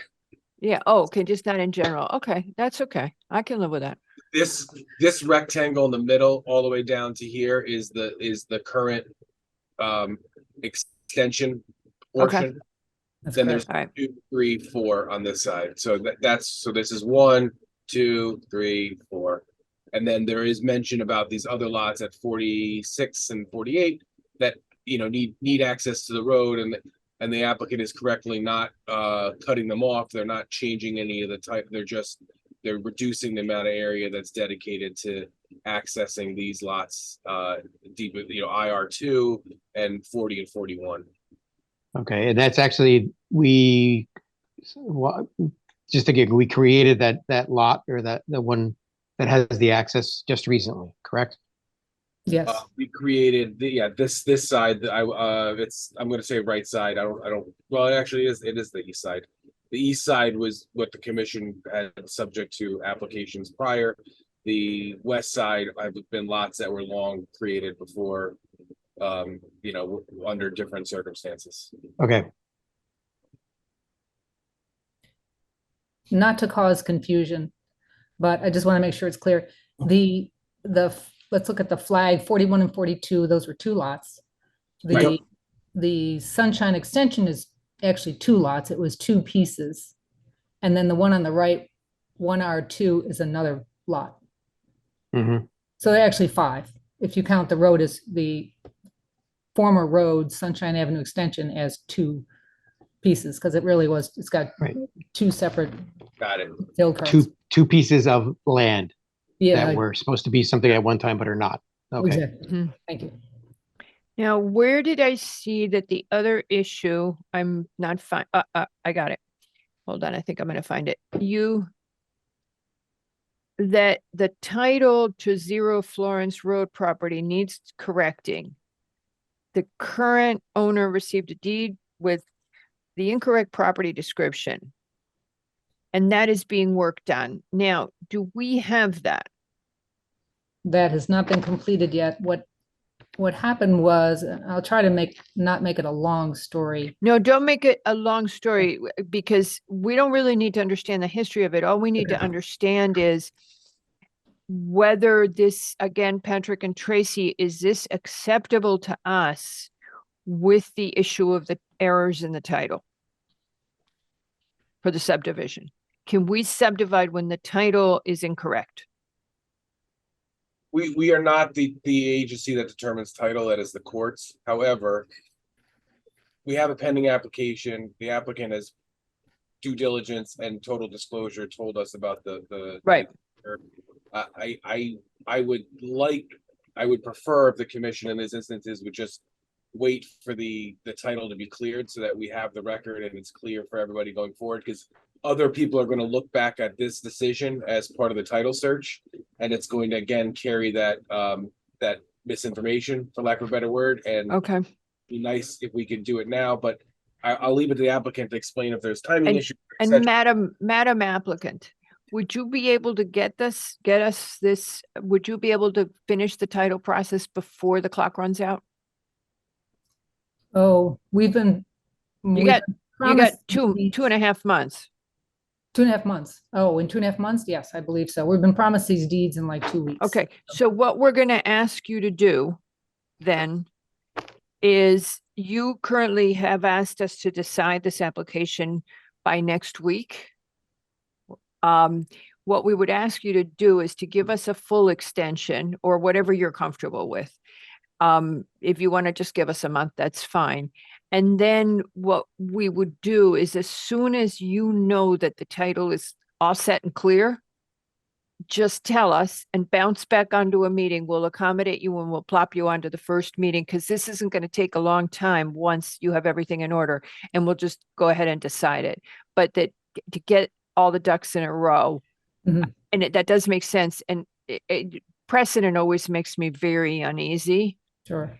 Because then there's the next guy who says, well, I don't really own the land, but you let the so-and-sos, you know how that goes. Ms. Jenkins, did you want to add something? Just my area of remaining confusion. The portion of the old extension that's not being absorbed into the 2 buildable lots. Yes. Got title to that? You have title to that? Yes. Yes. Yes. They have title to that. And when they come back with their title all fixed, they're also going to tell us exactly the area that is, correct? That's what we don't Sure. have, is the square footage? Sure, yes, absolutely. Okay, all right. This is perfect. This Sorry. is what we were struggling with over the weekend, all of us, because I'm going to struggle one more time. Go ahead. That portion will be held in common title between 0 Florence and 0 Sunshine, allowing access to 46 and 48, whatever that is. That's also Conway? Sunshine. Okay. Okay. Thank you. Okay, I think we're good. And we got a plan. Okay, so I'll just submit an extension. We'll leave this open, and you tell Patrick or Tracy or whoever you talk to that the commission has promised that we'll put you on the very first agenda after you get the title done, and we'll just bring you in. That'd be Because great. it's not like you got a big thing to do, but I agree the precedent's important. Question for staff. Yes. Per Ms. Jenkins' thoughts just now. I guess that agreement or that statement about actually access to what's left over of the access way, that should be part of the application as well, final application. Sure. I don't. There's going to be a record map filed. Would seem to me that's actually just as important, because they're going to make sure it's left over. How big is it? Who has access to it, and who owns it? That's why we were asking. That was what we kept saying. Oh, we're confused. At the end of the day, somebody's got to do the filing. And maybe when you do the Mylar for this, Ms. Klauber, you can make it super clear so nobody else gets mixed up. No Just problem. think about how to lay it out. I actually think referencing the map should reference the easement information. The easement should reference the map. Yep. And if you want to, and you've got already the conditions that would go, the notes for the Mylar, because they're in the staff report. So, all the standard notes. So you could already even start working on that. Ms. Jenkins. One more time, we also have an agreement for access to the private sewer line, which I assume we will have in a signed form by the time we go through the final. I believe that the DPW already I've seen the draft, but it was unsigned. shall meet the yeah, I thought, 48 yeah, Sunshine has yeah. So the DPW condition is that all the legal documents shall be created and agreed to by all parties for the private right of way for the Sunshine Avenue extension and be reconstructed. These are all conditions that the secretary can include or whoever makes the motion. I think, yes. So yeah, the easement. Okay. I think we're in good shape. Does anybody from the public wish to comment on this application? Please raise your virtual hand. Any further comments from the commission?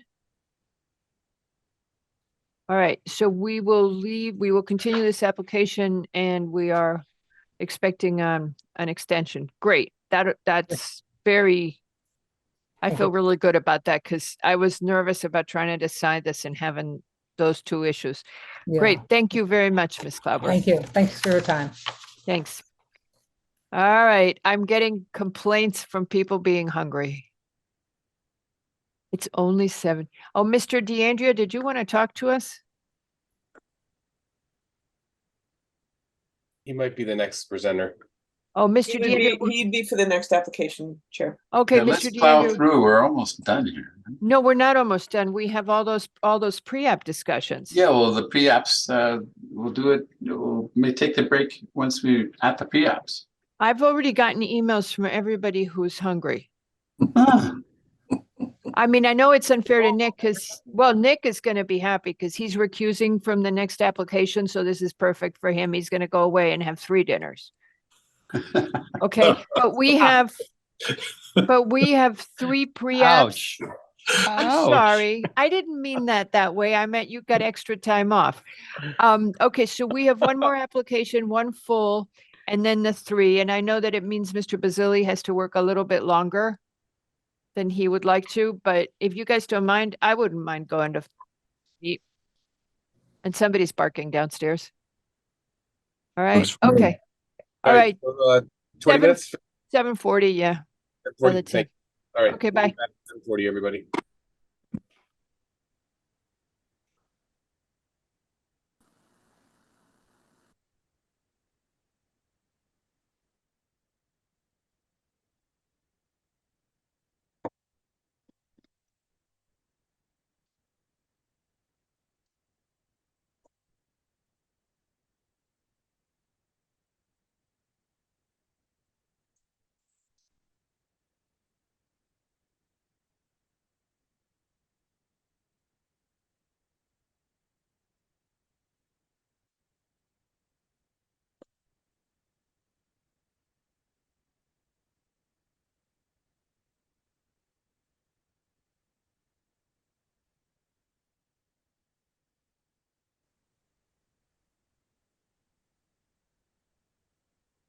It's good. We should tell Central Middle to have a big feedback night every time we have a commission meeting.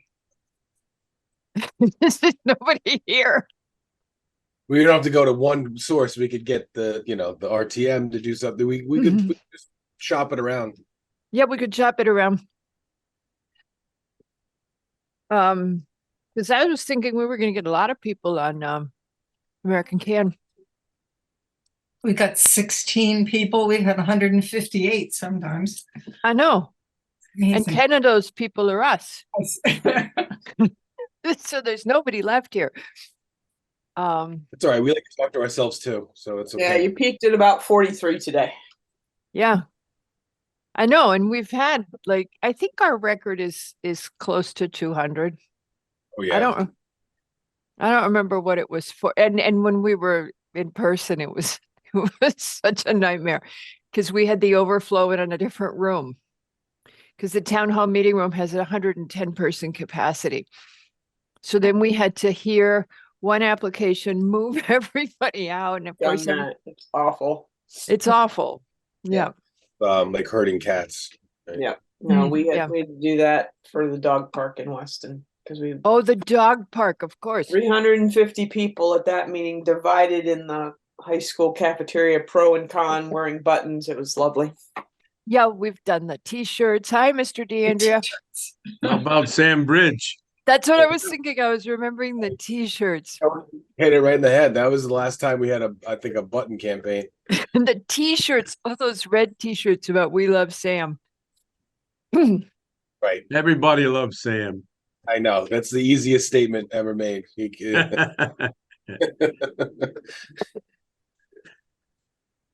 No gold star for Peter Lowe. Well, you can't Early ask to the for- beginning of the meeting. Take that gold star back. Yeah, he's the corrective. See, that's why we have to keep working on him. He's Latin in his heart. Got it. It's definitely a Latin American approach. It took me a really long time to understand in Europe. Well, I had to miss some trains. You know that they tell you what time the train is. They mean it's leaving at that time. You have to be on it already. Speak of the devil. Speak of the devil. We were making fun of you, Peter Lowe. That's okay. If I didn't get paid so much, I would really care. I know. Okay.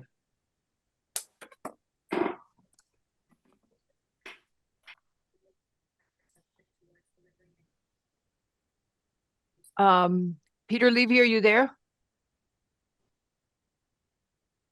There he is. Okay. Thank you, Peter Levy. We were ready to, some of us were hungry. All righty. Our next application. Wait a minute. Oh, there's Tom Basile. Our next application is number 7, Otter Boulder LLC for a final re-subdivision at 204 Otter Rock Drive. Mr. McRae will be recusing from this application. Mr. McRae must have a business conflict. I'm going to say that as a guess. I didn't ask him why, I just said he's recusing. Mr. DeAndrea, if you would go ahead. Thank you and good evening. My name is Tony DeAndrea and I represent Otter Boulder LLC, the owners of property at 204 Otter Rock Drive. The commission recently approved the coastal site plan PLPZ 2022-551 for a single family home on their behalf. This application is for permission to modify the declaration of restrictions that was filed in book 7371 at page 182 as part of the subdivision that created the lot currently owned by Otter Boulder LLC, as well as the open space. Both of those parcels are depicted on map 8993, which was filed under that subdivision. Section 9B of the declaration prohibits, quote, filling, grading, or excavation without the prior written approval of the Planning and Zoning Commission or designee. So in accordance with Section 9B, we are requesting on behalf of the property owner permission to install power supply and communication conduits underground in an easement across the section of the open space parcel shown on map number 8993. The reason that we are making the request is that the Eversource feeder cables are located on the easterly shoulder of Meadowwood Drive, and there are no feeder cables with sufficient capacity located along Otter Rock Drive.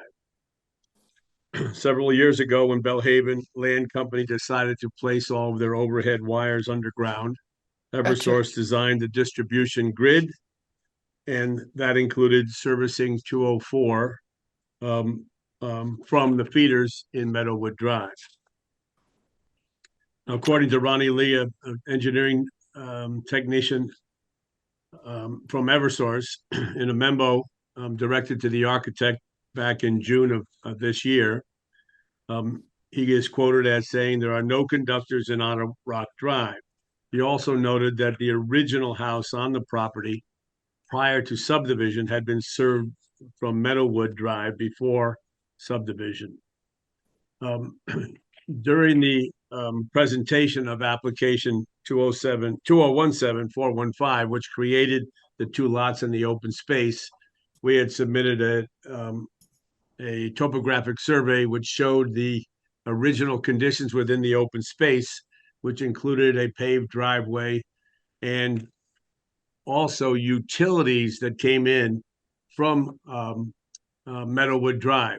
Those utilities are located about 60 feet southerly from the south border of the open space. In other words, through the middle of lot number 2, which is currently owned and occupied by Paul Tramontano and his family. So when lot number 2 on map 8993 was developed by Paul Tramontano, who currently resides at number 206 Otter Rock Drive with his family, a condition of the site plan approval required restoration of the open space by removing the remains of the driveway, regrading, and planting. The planting plan was developed by Paul Tramontano's family at the time in the landscape business. And it was approved in conjunction with Paul's site plan, which was PLPZ 2019-83. At the end of the construction process on the Tramontano home, the planting was installed. It was deemed complete in accordance with the approved plan, and a CO was issued for his home.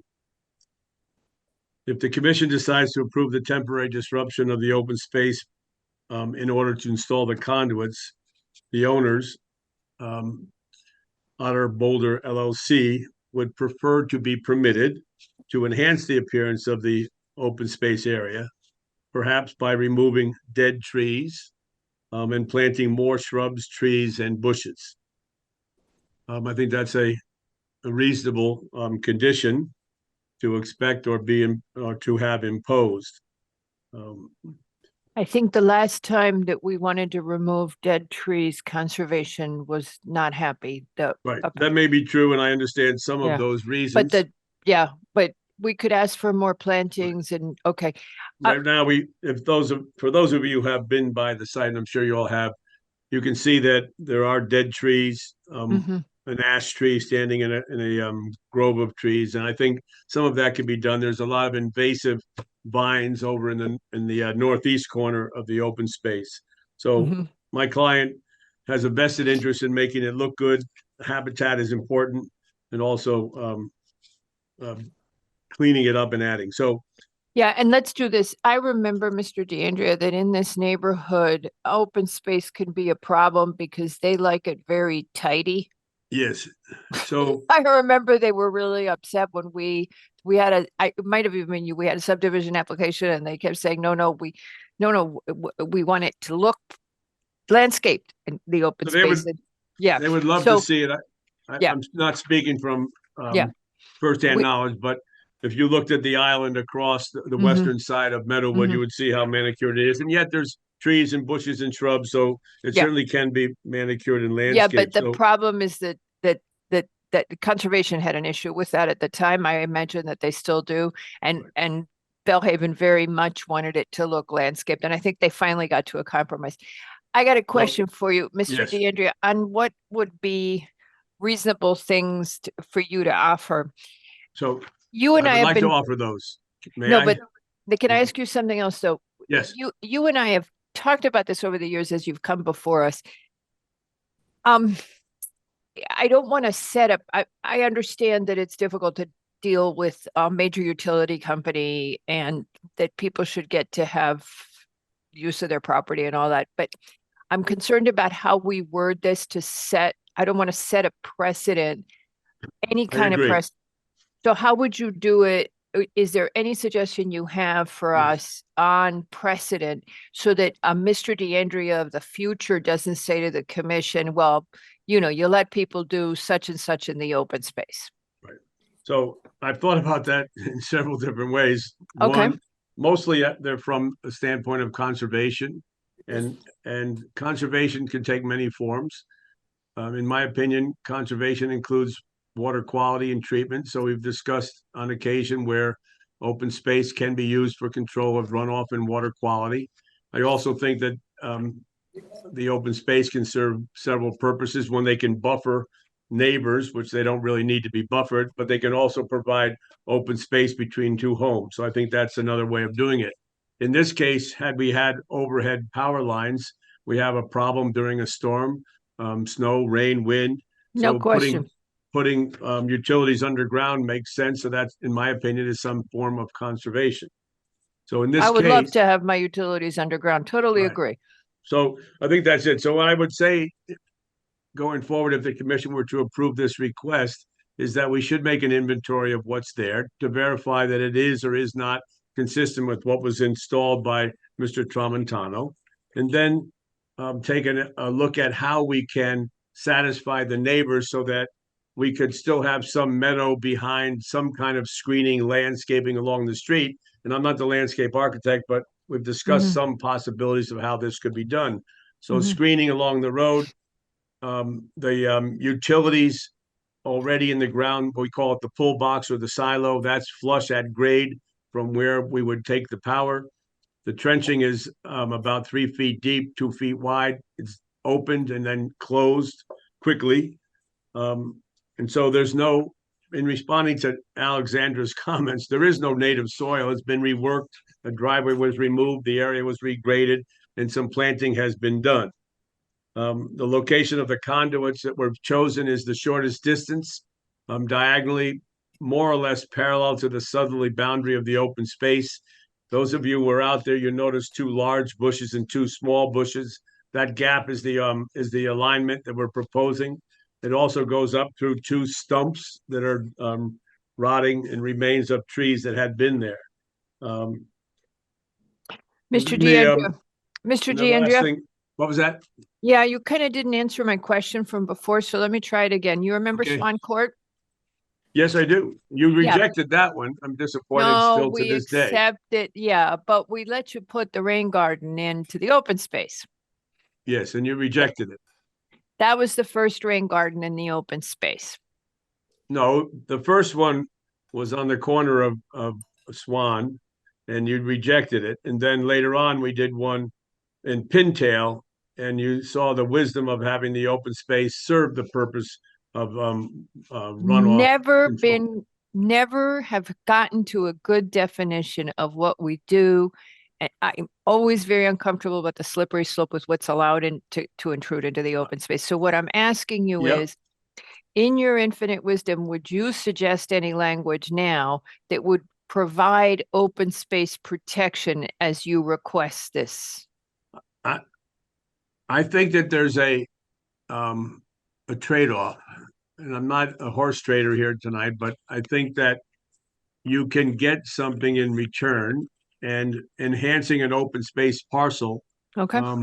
Through landscaping, whether it's for drainage or utilities if necessary. I would point out that when the original subdivision was approved, there was already an easement across it. So had we all been thinking, we would have asked, is that the only way for utilities to come in? But we weren't thinking at the time back in 2017. But by that time, the utilities were already in underground on that side. So I don't know how to give you the language right now or make any suggestions, but I do believe that you're doing the right thing by considering each one individually. Sometimes it's for drainage, sometimes it's out of necessity for utilities. I was looking at a development now, and I'm thinking of how I can put an easement across an open space parcel and satisfy 2 major needs of the development. So we'll be talking about that one soon, I hope. But that's another issue of how can we utilize the existing topography and enhance it? And you have to make that decision based on input from the conservation staff or commission. And in this case, we can definitely improve the conditions on the open space as it currently exists and provide more habitat, screening, and an attractive view for those on the hillside who overlook it. Right now, we have a stark appearance. If you approach this open space along Meadowwood Drive from the south, you see the backside of 2 garages. It's not the most attractive, and it's being, what do you call it? I don't want to say abandoned, it's being ignored, thank you. And it's suffering from a lot of invasive vines and poison ivy up in that northeast corner. So somebody with a vested interest, like the owners of 204 Otter Rock, would be more than happy to be able to maintain it. It's not something that we should stay out of completely as open space. That would conclude my presentation. I hope the commission agrees that in this case, it's necessary and appropriate, and there will be benefits subsequent to the installation through the investment of landscaping by the owner, who has the most to gain by seeing it improved both in appearance and habitat. Any questions from the commission? No. Ms. Kolakowski, you had, Maybe Okay. You can, Mr. Jander can clarify that this conduit is going in, but where this is coming off of poles, is that correct? No, it's coming out of a silo or pull box, which is already in place. Again, referring back to the original topo that we presented during the subdivision, it was shown on the eastern shoulder. Contrary to the suggestion by Alexandra that it was in the open space, it is not. It's clearly in the right-of-way of Meadowood Drive. It happens to be about 10 feet south of the southerly boundary of the open space. So the conduits would come out and make a 45 straight up or to the north, and then make a 45-degree sweep to head up diagonally across the southern section of the open space. Again, splitting 2 large bushes and 2 dead stumps to take a short distance of about 110 feet across the open space. Okay, so they're not going to a pole. Okay. No, sir. No, there are no poles It's underground. anymore in Bellhaven. Okay. Okay. Thank you for that. I didn't know. Okay, anybody else have any questions?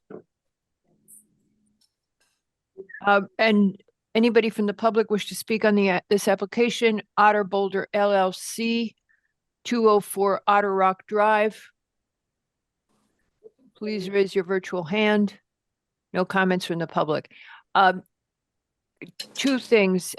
Tracy, you had mentioned yesterday that Eversource is not amenable to making amendments, and that therefore the only way that the applicant can reasonably get the service that they require in their home is by proposing this.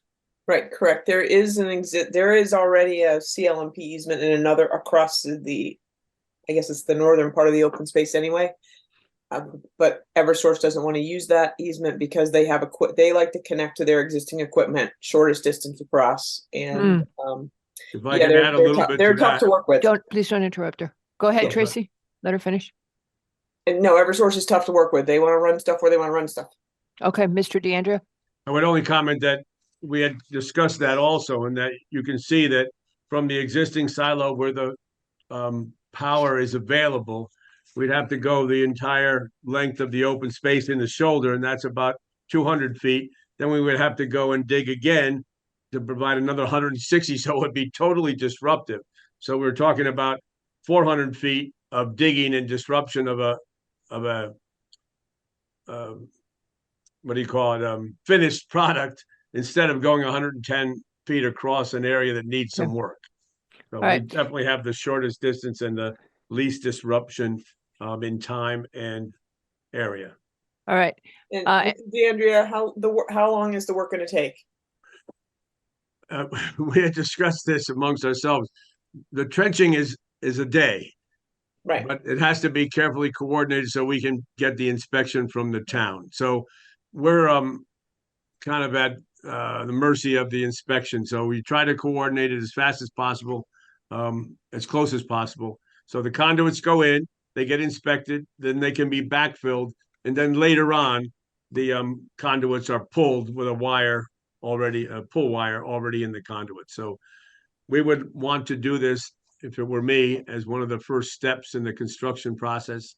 For the record, the permit the permit application has been signed off by staff, so it's heading to the building department now.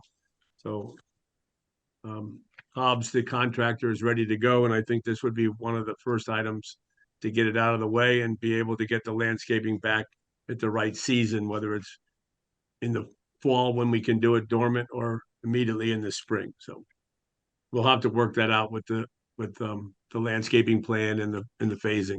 Okay. All right. No further questions from the commission? Seeing no further questions, does anybody object to closing this application at this time? Seeing no objections, this application is hereby closed. Thank you. Thank you very much, Mr. DeAndrea. Thank you very much. Nick. Oh, Mr. McRae. I told him not to go far for dinner. Yes. We're here. All right, we now end the public hearing. Goodbye, Mr. Mazzilli. It was a pleasure seeing you as usual. Yes, and pleasure to see you all. So I'll see you soon. Thank you. See you in a couple of weeks. All right. Thanks a lot. Dios quiere. All righty. With that, we go to the discussion items. The first item was withdrawn. The next one is for a pre-app to construct a new driveway with 2 parking slots of approximately 649 square feet at 22 Jerry Street. I believe it's Ms. Yaffe is who Okay, see, she was able to get in even though we removed her yesterday. It's got to be, as long as it's a different link, you're good. well, she may not be able to get in the briefing again, but that's a different story. I can take that. Oh, the briefing is always the same link? Yeah. Oh, okay. Well, We I can didn't- fix that setting, so that's fine. yeah. I'm having trouble promoting her. She's not coming in. You're here for 22 Jerry. Please raise your virtual hand She may not be there. and join us. Ms. Jaffe? Irene Jaffe?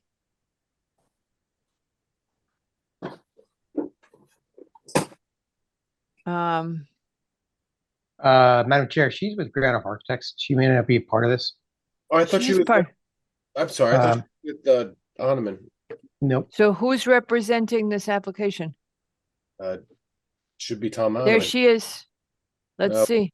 Well, she's saying Ms. yes. J- Ms. Probably- Jaffe, Ms. Jaffe, are you representing this application at 22 Jerry?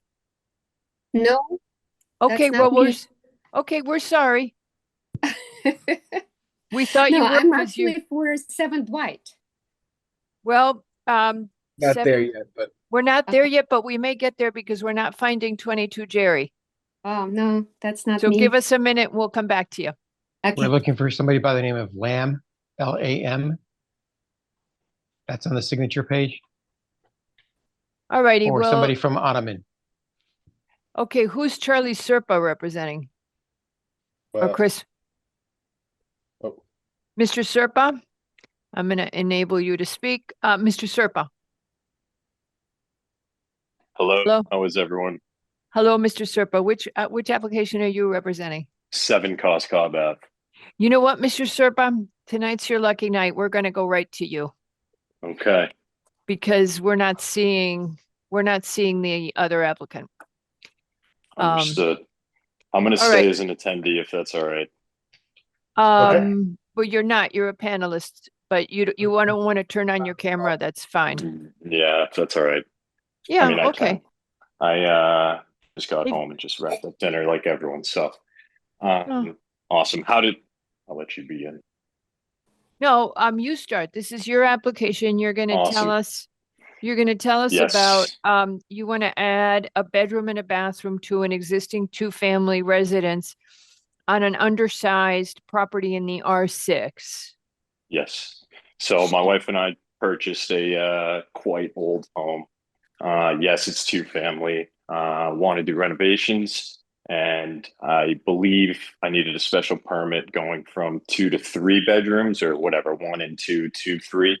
Yes, yes, sir.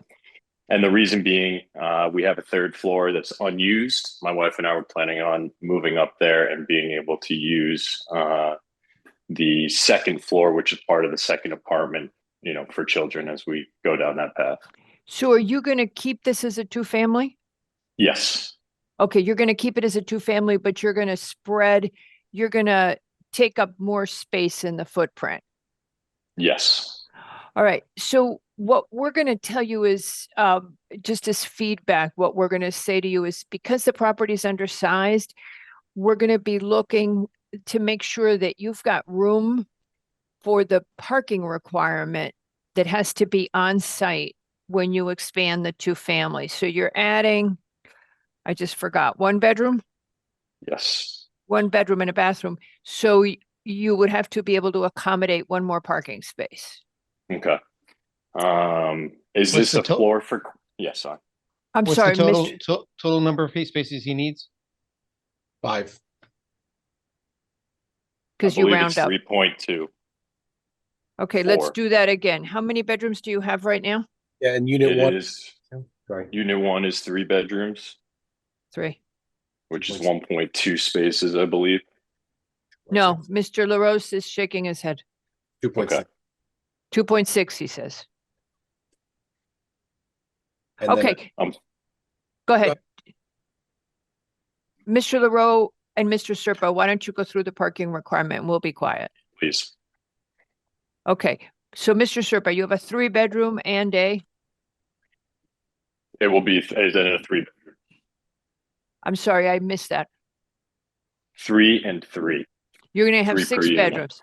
Okay, Yes. Mr. LaRoe, if you would tell Mr. Serpa the parking Yeah, requirement. so it's 5.2. So I think what Mr. Serpa is looking at is the indoor outdoor. So it's 1.6 outdoor, 1 indoor space. The commission can obviously waive the mix, but the total number would be 5.2 in Okay. the area that he has there. I don't know. Which we would round down to 5. The commission absolutely has the ability to do that. So that would be, we don't have to create an extra space, but it'd be 5 Okay. spaces. It can be tandem, so that you don't have to. You're not creating a parking lot, but you're just creating space to have the adequate number of vehicles. Understood. Because Coscob Avenue is tight and it has traffic and cars on the street. So we are in a unique spot because we are in between Harold and Coscob Ave. So we will have access to the back, which is Harold Street. I don't know if that changes anything. Well, I mean, I think it just gives you opportunity to have the spaces either from both streets or from coming off of Awesome. one, the other, right? You could- So yeah, as a part of, yes, sorry. So there's a prohibition against parking in the front yard, Okay. but we can work with you on that if you have extenuating circumstances.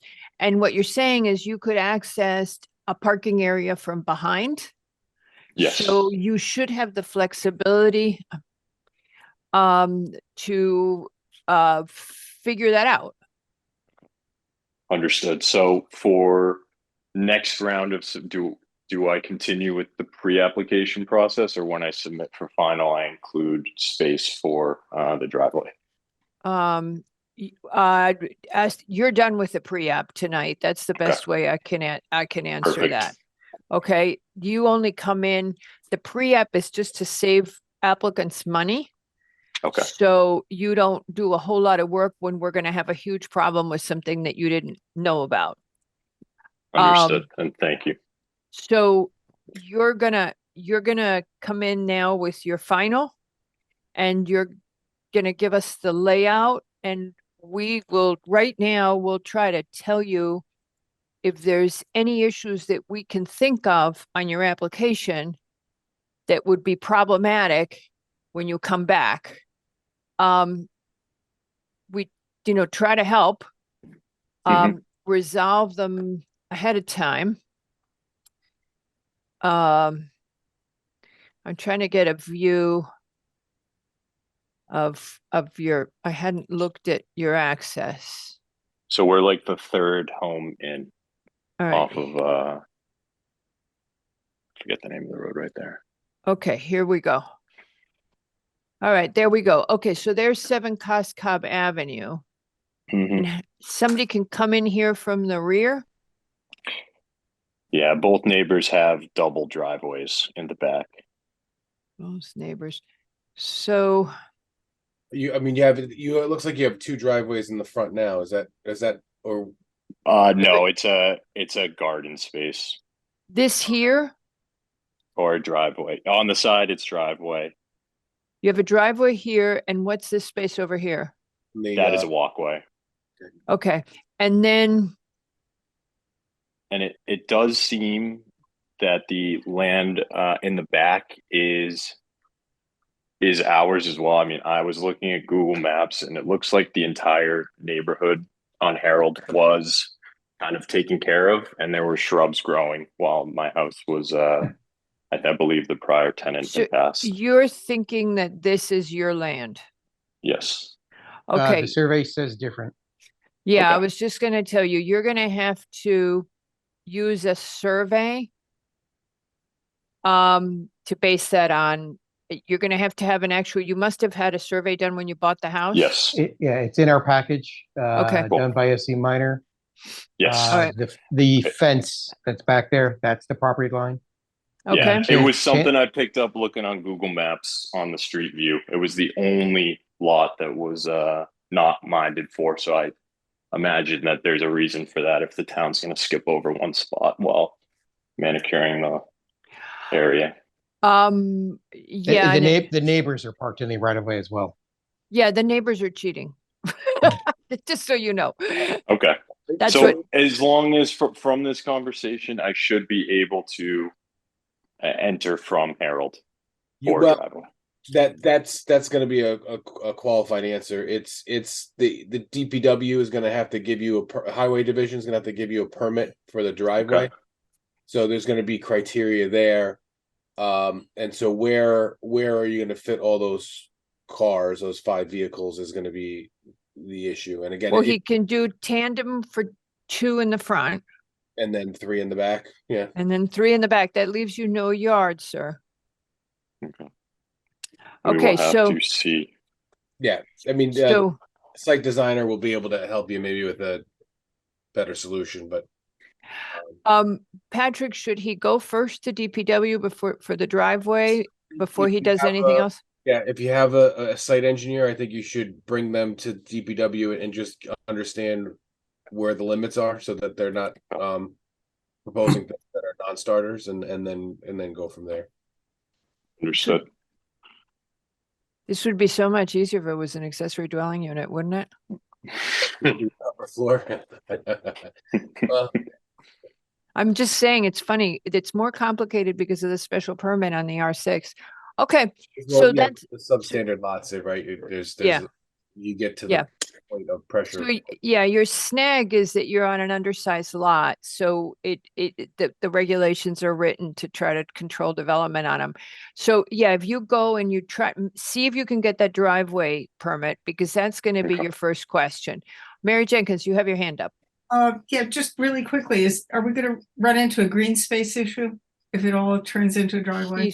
We can, that's the thing. We have to make that decision when it's a good point to tell Mr. Serpa. We can waive it, but he will have no green space left on this property. But yeah, the commission's gonna have to make cars or grass, right? Those are that when you have the substandard lots, that's the call to the commission. And one of the things I'm saying to the commission, Mr. Serpa, not to you.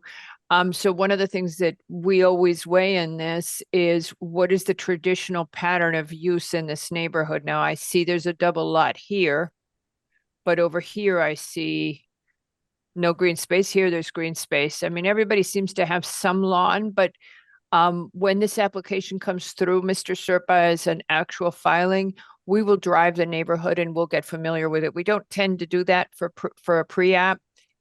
But we will drive the neighborhood and we'll kind of look at what the use is in the neighborhood and whether you're consistent. But if you look here, here's a lot of parking in the front yard.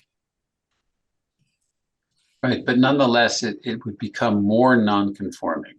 Yep. So that's always something we have to tackle, and it's always ticklish to do that. Mm-hmm.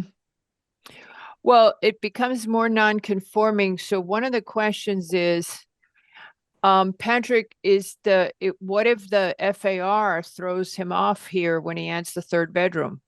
Well, I don't believe, are you doing an addition, Mr. Serpa? Yes, he's adding the bedroom, right?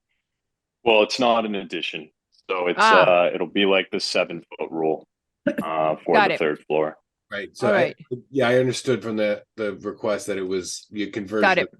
so to speak. So So he's not becoming more non-conforming, Peter Levy? Well, Well, if he takes green space away, he is. Yes, but on the RC, but we have the right to reduce the green space in for this. Because there's a trade-off of, do we want him to be able to have his cars or not? I mean, you know, that's the question for us.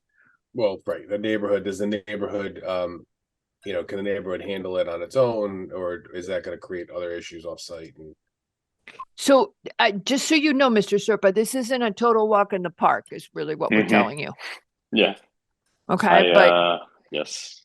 I mean, you know, we want to be helpful, but on the other hand, we have to, I'm sorry, the screen keeps jumping every time I lean on it. I'm going to stop touching it. There. Okay. All right. So is there anything else anybody wants to say? Mr. Levy's concerned about a nonconformity, which would be the reduction in the small amount of green space you have. We would definitely be looking for you to accommodate the cars. Mr. McRae, you got anything? Just two things. It would be a good idea to have your design professional run the FAR now, existing and proposed, because you are adding some square footage on the second floor as well. So you just want to make sure you're in the same in the ballpark on that.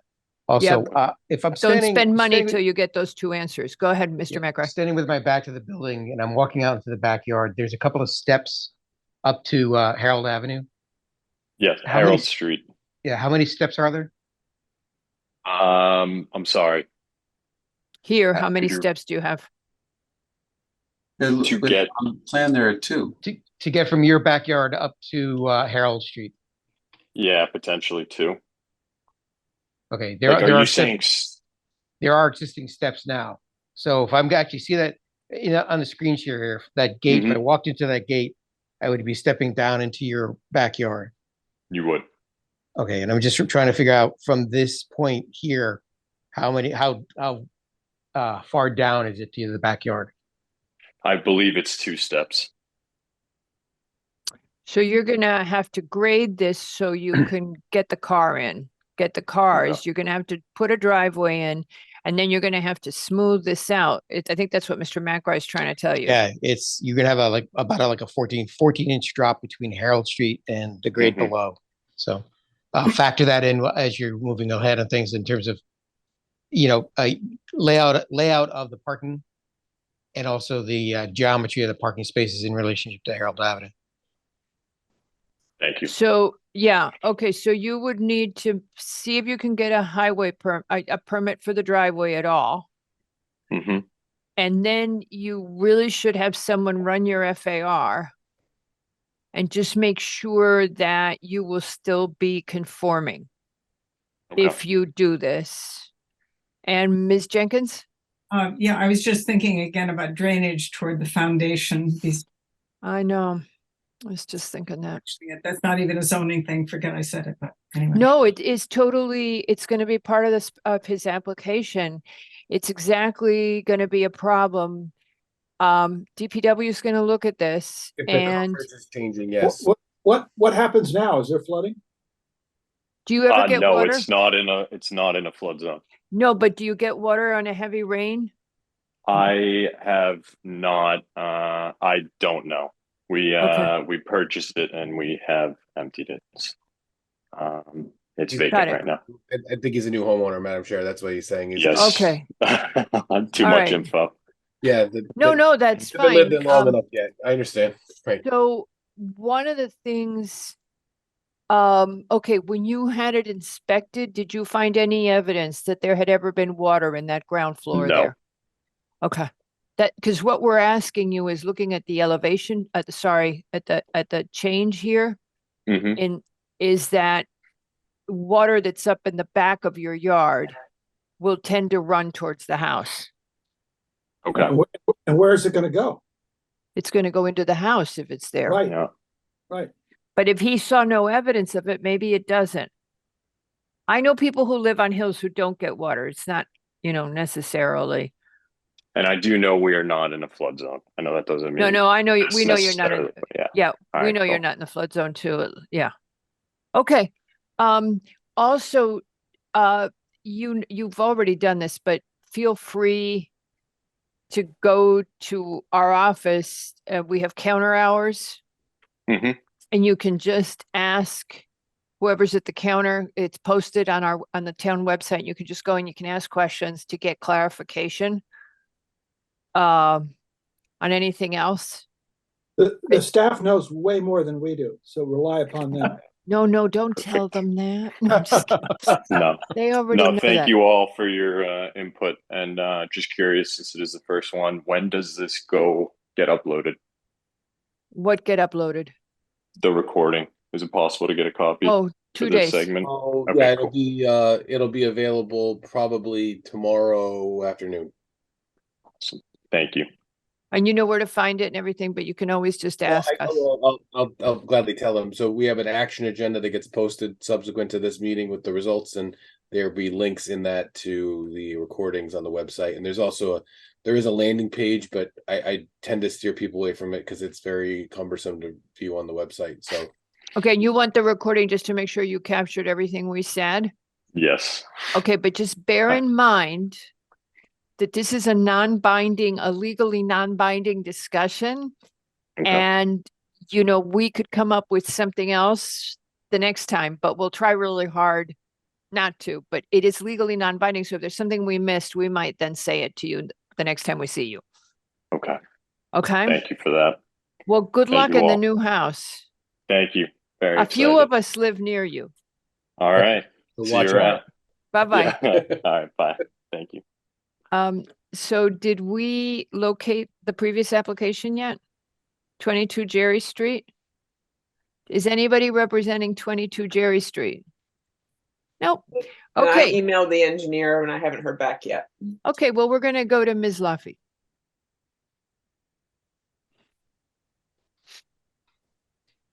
Madam Chair, it's Ioffe. Oh, thank you. My glasses are not that good. I'm gonna tell her to make capitals. Right. Wait, is that Chris Bristol who's raising his hand because he's representing 22 Jerry Street? No, No, he's on Dempsey as well. Counsel for Dwight. I think Irene is the designer. All right, so it's Mr. Bristol who's speaking. Well, I think he's For which, Okay, somebody help me out here. Mr. And Bristol it's- is representing client that owns 7 Dwight. Yes, that's correct. Hello. Sorry, I was just made in a panelist here. Yes, I'm representing the applicant at 7 Dwight. All right, we're good. Okay. This is a site plan or a pre-application in anticipation of a site plan special permit application. Property is about a 5-acre lot. There's an existing house. Client would like to make some renovations and has proposed some small additions.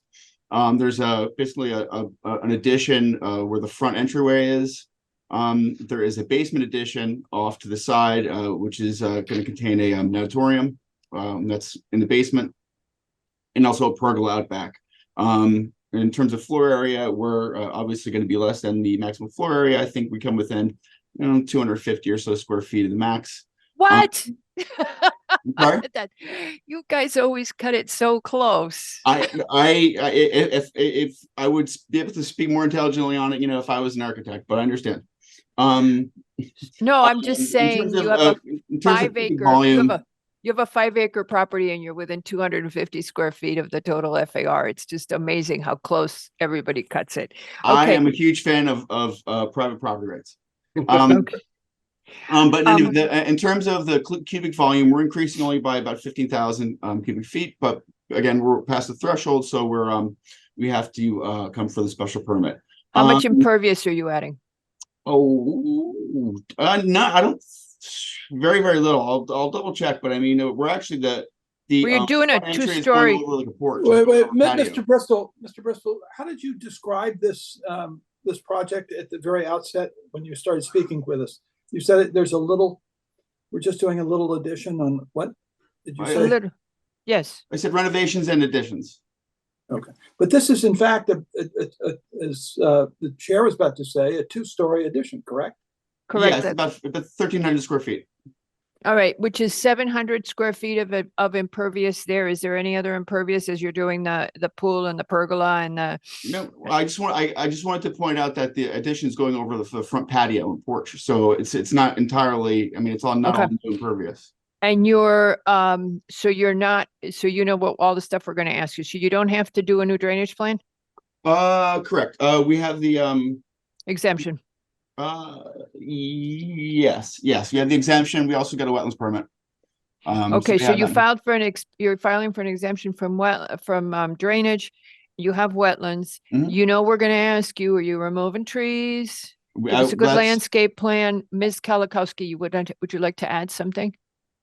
They actually are adding a Cultec to the drainage system, so the drainage system is being improved.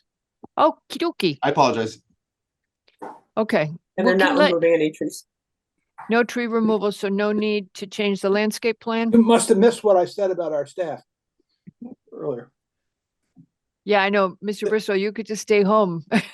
They're on top of Sorry. things. In any All event, right. in any event, my point is that out of the the total improvements that we're doing, it's 15,000 cubes of extra volume. In terms of scale and scope, everything remains well in scope of the only marginally different than the existing property. It's certainly in keeping with others in the area. The natatorium again, obviously is for personal use. It's only for residents. We already mentioned about the landscape plan, so we're not removing any trees. We're changing the existing landscaping at all. I even think that we're replacing the potted plants that are in the front when we sort of bring out the front walkway. I think one other thing that I just wanted to clarify, if I recall, from speaking with staff, an EMAC narrative is required, but only for the residential addition portion of it, not the natatorium portion. Is that correct? Mr. Lowe, Mr. Wells, why am I doing that?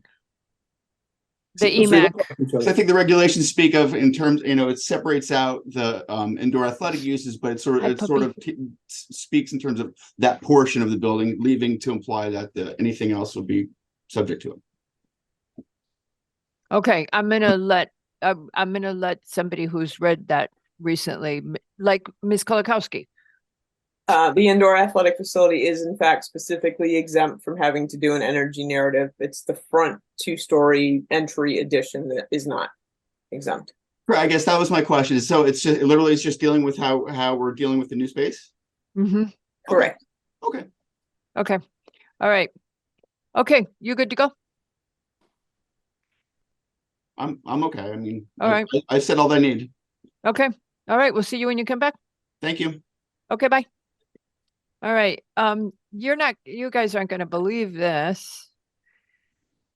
We can't vote on the August 5th minutes because we have two people we only had 5 people there that night and 2 of them are missing. So I hereby move approval of the December 20th, 2022 minutes at which the entire commission was present. Second. So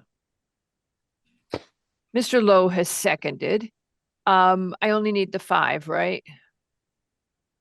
All right, so Mr. McRae, Aye. Mr. Lowe, Aye. Mr. Levy, Aye. Ms. Jenkins, Aye.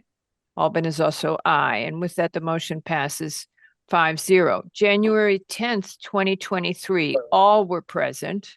Your question about the 5, are you saying that we only need 4 votes for people who were at the meeting? I know, but at August 5th, the only people present were Albin, McRae, Yeski, Lowe, and Barilak. And Barilak and Yeski are not here tonight. And the others can't be imposters. So. Can't be imposters. Right. January 10th, I move approval of the January 10th, 2023 minutes. Second. Mr. Lowe has seconded. Mr. McRae, Aye. Mr. Lowe, Aye. Mr. Levy, Aye. Ms. Jenkins. Aye. Albin is also aye. Motion 5-0. Now, January 11th, 2023, all but Levy were present.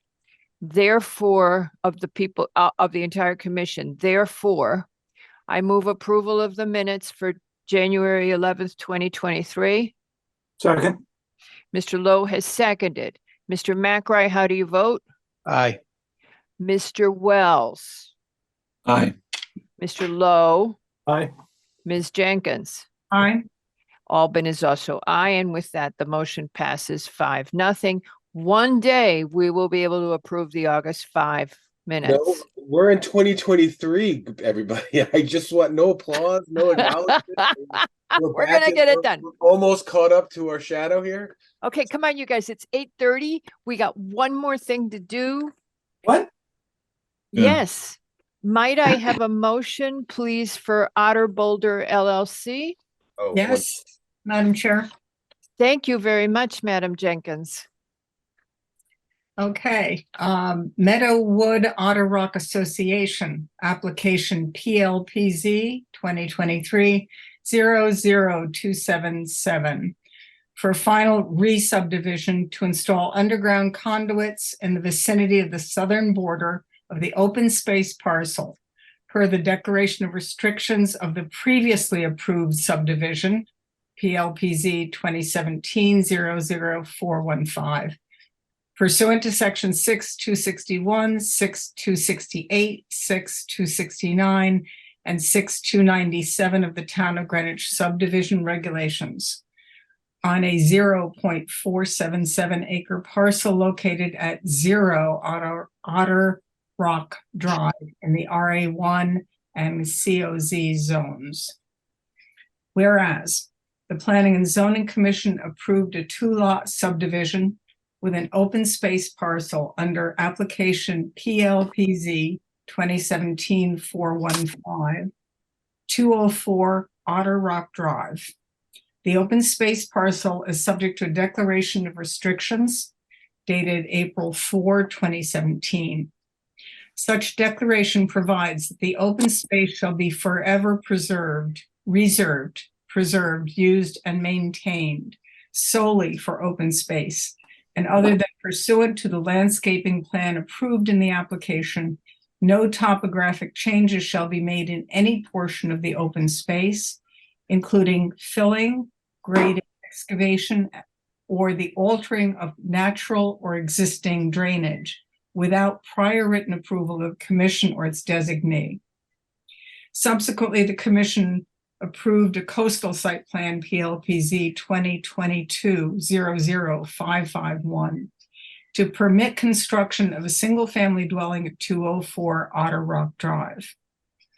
Eversource, an electric utility provider, has advised the owner of 204 Otter Rock Drive through an email dated 6/27/2023 that there are no electric and communication sources available along Otter Rock Drive, and the only practicable source of electric power would come from an existing underground pole box located on Meadowwood Drive, requiring excavation and disturbance of the open space parcel. The commission finds that on 8/30/2023, the Sewer Division requested an acknowledgement letter from the applicant. On 8/22/2023, the DPW indicated that it has no objection to the work being proposed within the open space. On 7/11/2023, the IWWA provided a green sheet approval with respect to the proposed work. On 8/30/2023, Conservation provided comments, noting that the proposed utilities placement is not permitted under the declaration of restrictions, and expressing concern that permitting the resulting disturbance to the site might form a precedent for future applications for development uses. Conservation further noted that the current open space planting plan is not being maintained in accordance with the declaration of restrictions, as many plants are missing, including the establishment of the meadow. Eversource, through an email dated 6/27/2023, informed the commission that the proposed route of underground cable for electric and communications purposes through the open space parcel is the only practicable means for providing utilities to the subject property. Therefore, motion to permit the installation in an Eversource easement within the open space parcel for certain underground conduits for the provision of utilities to 204 Otter Rock Drive, requiring approval by the commission pursuant to section 9B of the applicable declaration of restrictions, is hereby approved with modifications. The requested modifications are as follows and shall be addressed prior to the chair signing the Mylar to be filed on the Greenwich Land Records. A record sheet in form suitable for signature of the chair of the Planning and Zoning Commission shall be prepared, signed by the chair, and filed on the Greenwich Land Records within 90 days of the approval of this action. The applicant shall revise the declaration of restrictions for the open space to reference the new Eversource easement and approved open space planting, and approved open space planting plan. And such revision shall be reviewed and accepted by the law department, conservation, and staff prior to being filed with the subdivision map on the Greenwich Land Records. The applicant shall provide a proposed open space planting plan to be reviewed by planning and zoning staff when it considers the new Eversource easement and underground utilities. The revised open space planting plan shall build upon the currently approved plan, proposed open space planting by Tramontano and Rowe, dated 5/10/2019, which shows 7 trees, 35 shrubs, and 10 grasses, Madam Chair. Nothing, go ahead, sorry. And shall increase all 3 categories of vegetation by a proposed 20%. Acknowledging the unsuccessful establishment history of a meadow at this parcel, the applicant should consider increasing the proposed woody vegetation by more than 20%, likewise decreasing the size of the proposed meadow area. The applicant shall provide a signed letter of acknowledgement of the comments of the sewer department. The applicant shall file a correction to its application to address the open space parcel accurately as 0 Otter Rock Drive. The applicant shall provide a survey of the open space parcel in satisfaction of section 6-269 of the subdivision regulations of the town of Greenwich. Upon completion of the project by Eversource, the applicant, by or through the Meadowwood Otter Rock Association or its participating members, undertake to ensure full compliance with the applicable landscaping plan prior to a certificate of occupancy for 204 Otter Rock Drive, PLPZ 2022-00551.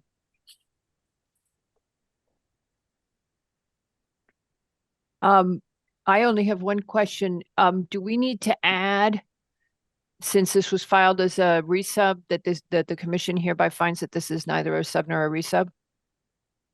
I think you can make that finding that the application type has no bearing on the decision you choose to make. And again, Okay. I don't All right. believe. Well, I wouldn't touch the wording otherwise. If it's okay that we not find that it's neither a sub nor a resub and we leave it as is, we just leave it stand as is. I think for all the items produced by Mary, I think the fact this pattern shows that it's not a re-subdivision under the regulation, so we could say I'm that- good. All right. Do I have a second? Second. Mr. Wells has seconded. Mr. Wells, how do you vote? Aye. Mr. Levy? Aye. Mr. Lowe? Aye.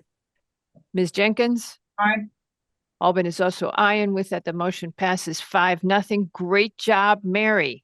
Awesome stuff. Done it without Jackie's help. She's the Great brains. job. Well, Thank you did a great job on very short notice. Well, Thank you very much. anything more than 10 hours for me is not short notice. I'm a lawyer. Okay, so is Tracy. So now we know we don't have to tell her anything ahead of time. No, I can't speak for Tracy. Well, I object to all those sentiments. Anything else, folks, or everybody want to go to sleep? Are we good with Brookridge Drive, or is that, we're waiting for something on that? Yeah, we left it open. Brookridge? Brookridge, you Brookridge, we closed. closed it. 19 Brookridge, you closed. We've closed Brookridge, so we should decide that. Wasn't that in the regular meeting? Did we vote on it already? No. No, it was in the public hearing. You're good. That part I knew, No, but y'all I had closed it. forgotten that we decided it. Can we just acknowledge that Nick earned his salary tonight? Nick earned Oh. his salary tonight. Yeah. No. Mary's got it. She's done. That's it. She's taken over. But I do need some advance notice. So does Nick. Yeah, it happens every 2 weeks on a Tuesday. Advance notice. There you go. Well, it is when it happens. It is like it depends on how the briefing goes. And if you think that the commission's going to decide it. Okay, so we're doing 19 Brookridge. And here we go. 19 Brookridge Drive, PLPZ 2023-212, final site plan special permit. Applicant is seeking approval to demolish an existing carport, construct a garage addition, and site improvements where the total volume of all structures would exceed 150,000 cubic feet in the RA1 zone. Commission finds that zoning issued comments 7/16/23 indicating proposal meets the requirements of the BZR and endorsed for zoning permit. Sewer Division issued comments on 7/25/23 requesting the applicant submit a signed letter acknowledging receipt of P&Z comments. Engineering issued comments on 7/27/23 indicating approval for zoning building permit. Wetlands issued a permit needs questionnaire on 8/10/21 indicating no action required. Conservation issued comments on 8/28/23 indicating recommendations to the proposal. And EMAC issued comments on 7/26/23 indicating a disappointing review of the provided energy narrative and providing recommendations to the plan. Therefore, motion to approve the application noting the following. Per conservation comments, the applicant shall provide a long-term invasive species removal strategy incorporated into the new landscape maintenance plan. In addition, construction management team should be familiar with the drafted invasive species removal plan. The kudzu management plan should be signed by the construction management team prior to any site disturbance. The final landscape plan and kudzu management plan shall be reviewed by planning and zoning staff, planning and zoning conservation staff. It shall include additional landscape materials, native planting materials. The applicant shall seek to add more pervious asphalt in replacement of existing asphalt areas, possibly at the driveway entrance or garage entrance. The per sewer division comment, the applicant has submitted an acknowledgement letter dated 8/16/23, and the applicant shall address any and all remaining staff or interdepartmental issues. Okay, and you said the part about working the landscaping with staff, right? Yes, staff and conservation staff. Okie dokie. Do you have a second? Second. Mr. Levy has seconded. Mr. McRae, how do you vote? Aye. Mr. Lowe? Aye. Mr. Levy? Aye. Ms. Jenkins? Aye. Albin is also aye, and with that, the motion passes 5-0. Okay. Now we can say goodbye. Please. Aye. All right. Actually, See you guys. Hey, wait a tomorrow? minute, you guys. Tomorrow. What time is that gig? Tomorrow is at 4 o'clock. What's happening tomorrow? Tomorrow, Mr. Lowe, Yeah. there is a planning and zoning commission hearing. We are doing the landscape and sign applications because we got pushback from some property owners that they didn't know we had developed, that they think they object and they want to hear more. So Patrick is going to explain the changes, and we are going to take the input and try to balance between the folks who hate birds, who basically want all the lights out all the time because they'll be there, and the folks who want bright lights on all the time because they'll be there. And we have to kind of see where our regulations are and where we strike the right balance. As we know, there are folks who feel strongly in both camps. Well, you were quoted in the paper. Very Yeah. bad. And that And- was an interesting thing because that email only went to one property owner and then it went into the public record. And the paper doesn't usually fish and stuff in the public record. So it was interesting that I got quoted because that was from an email I sent. That was good, though, that you said you weren't gonna rip out, these people were not gonna come and rip out all your Yeah. land.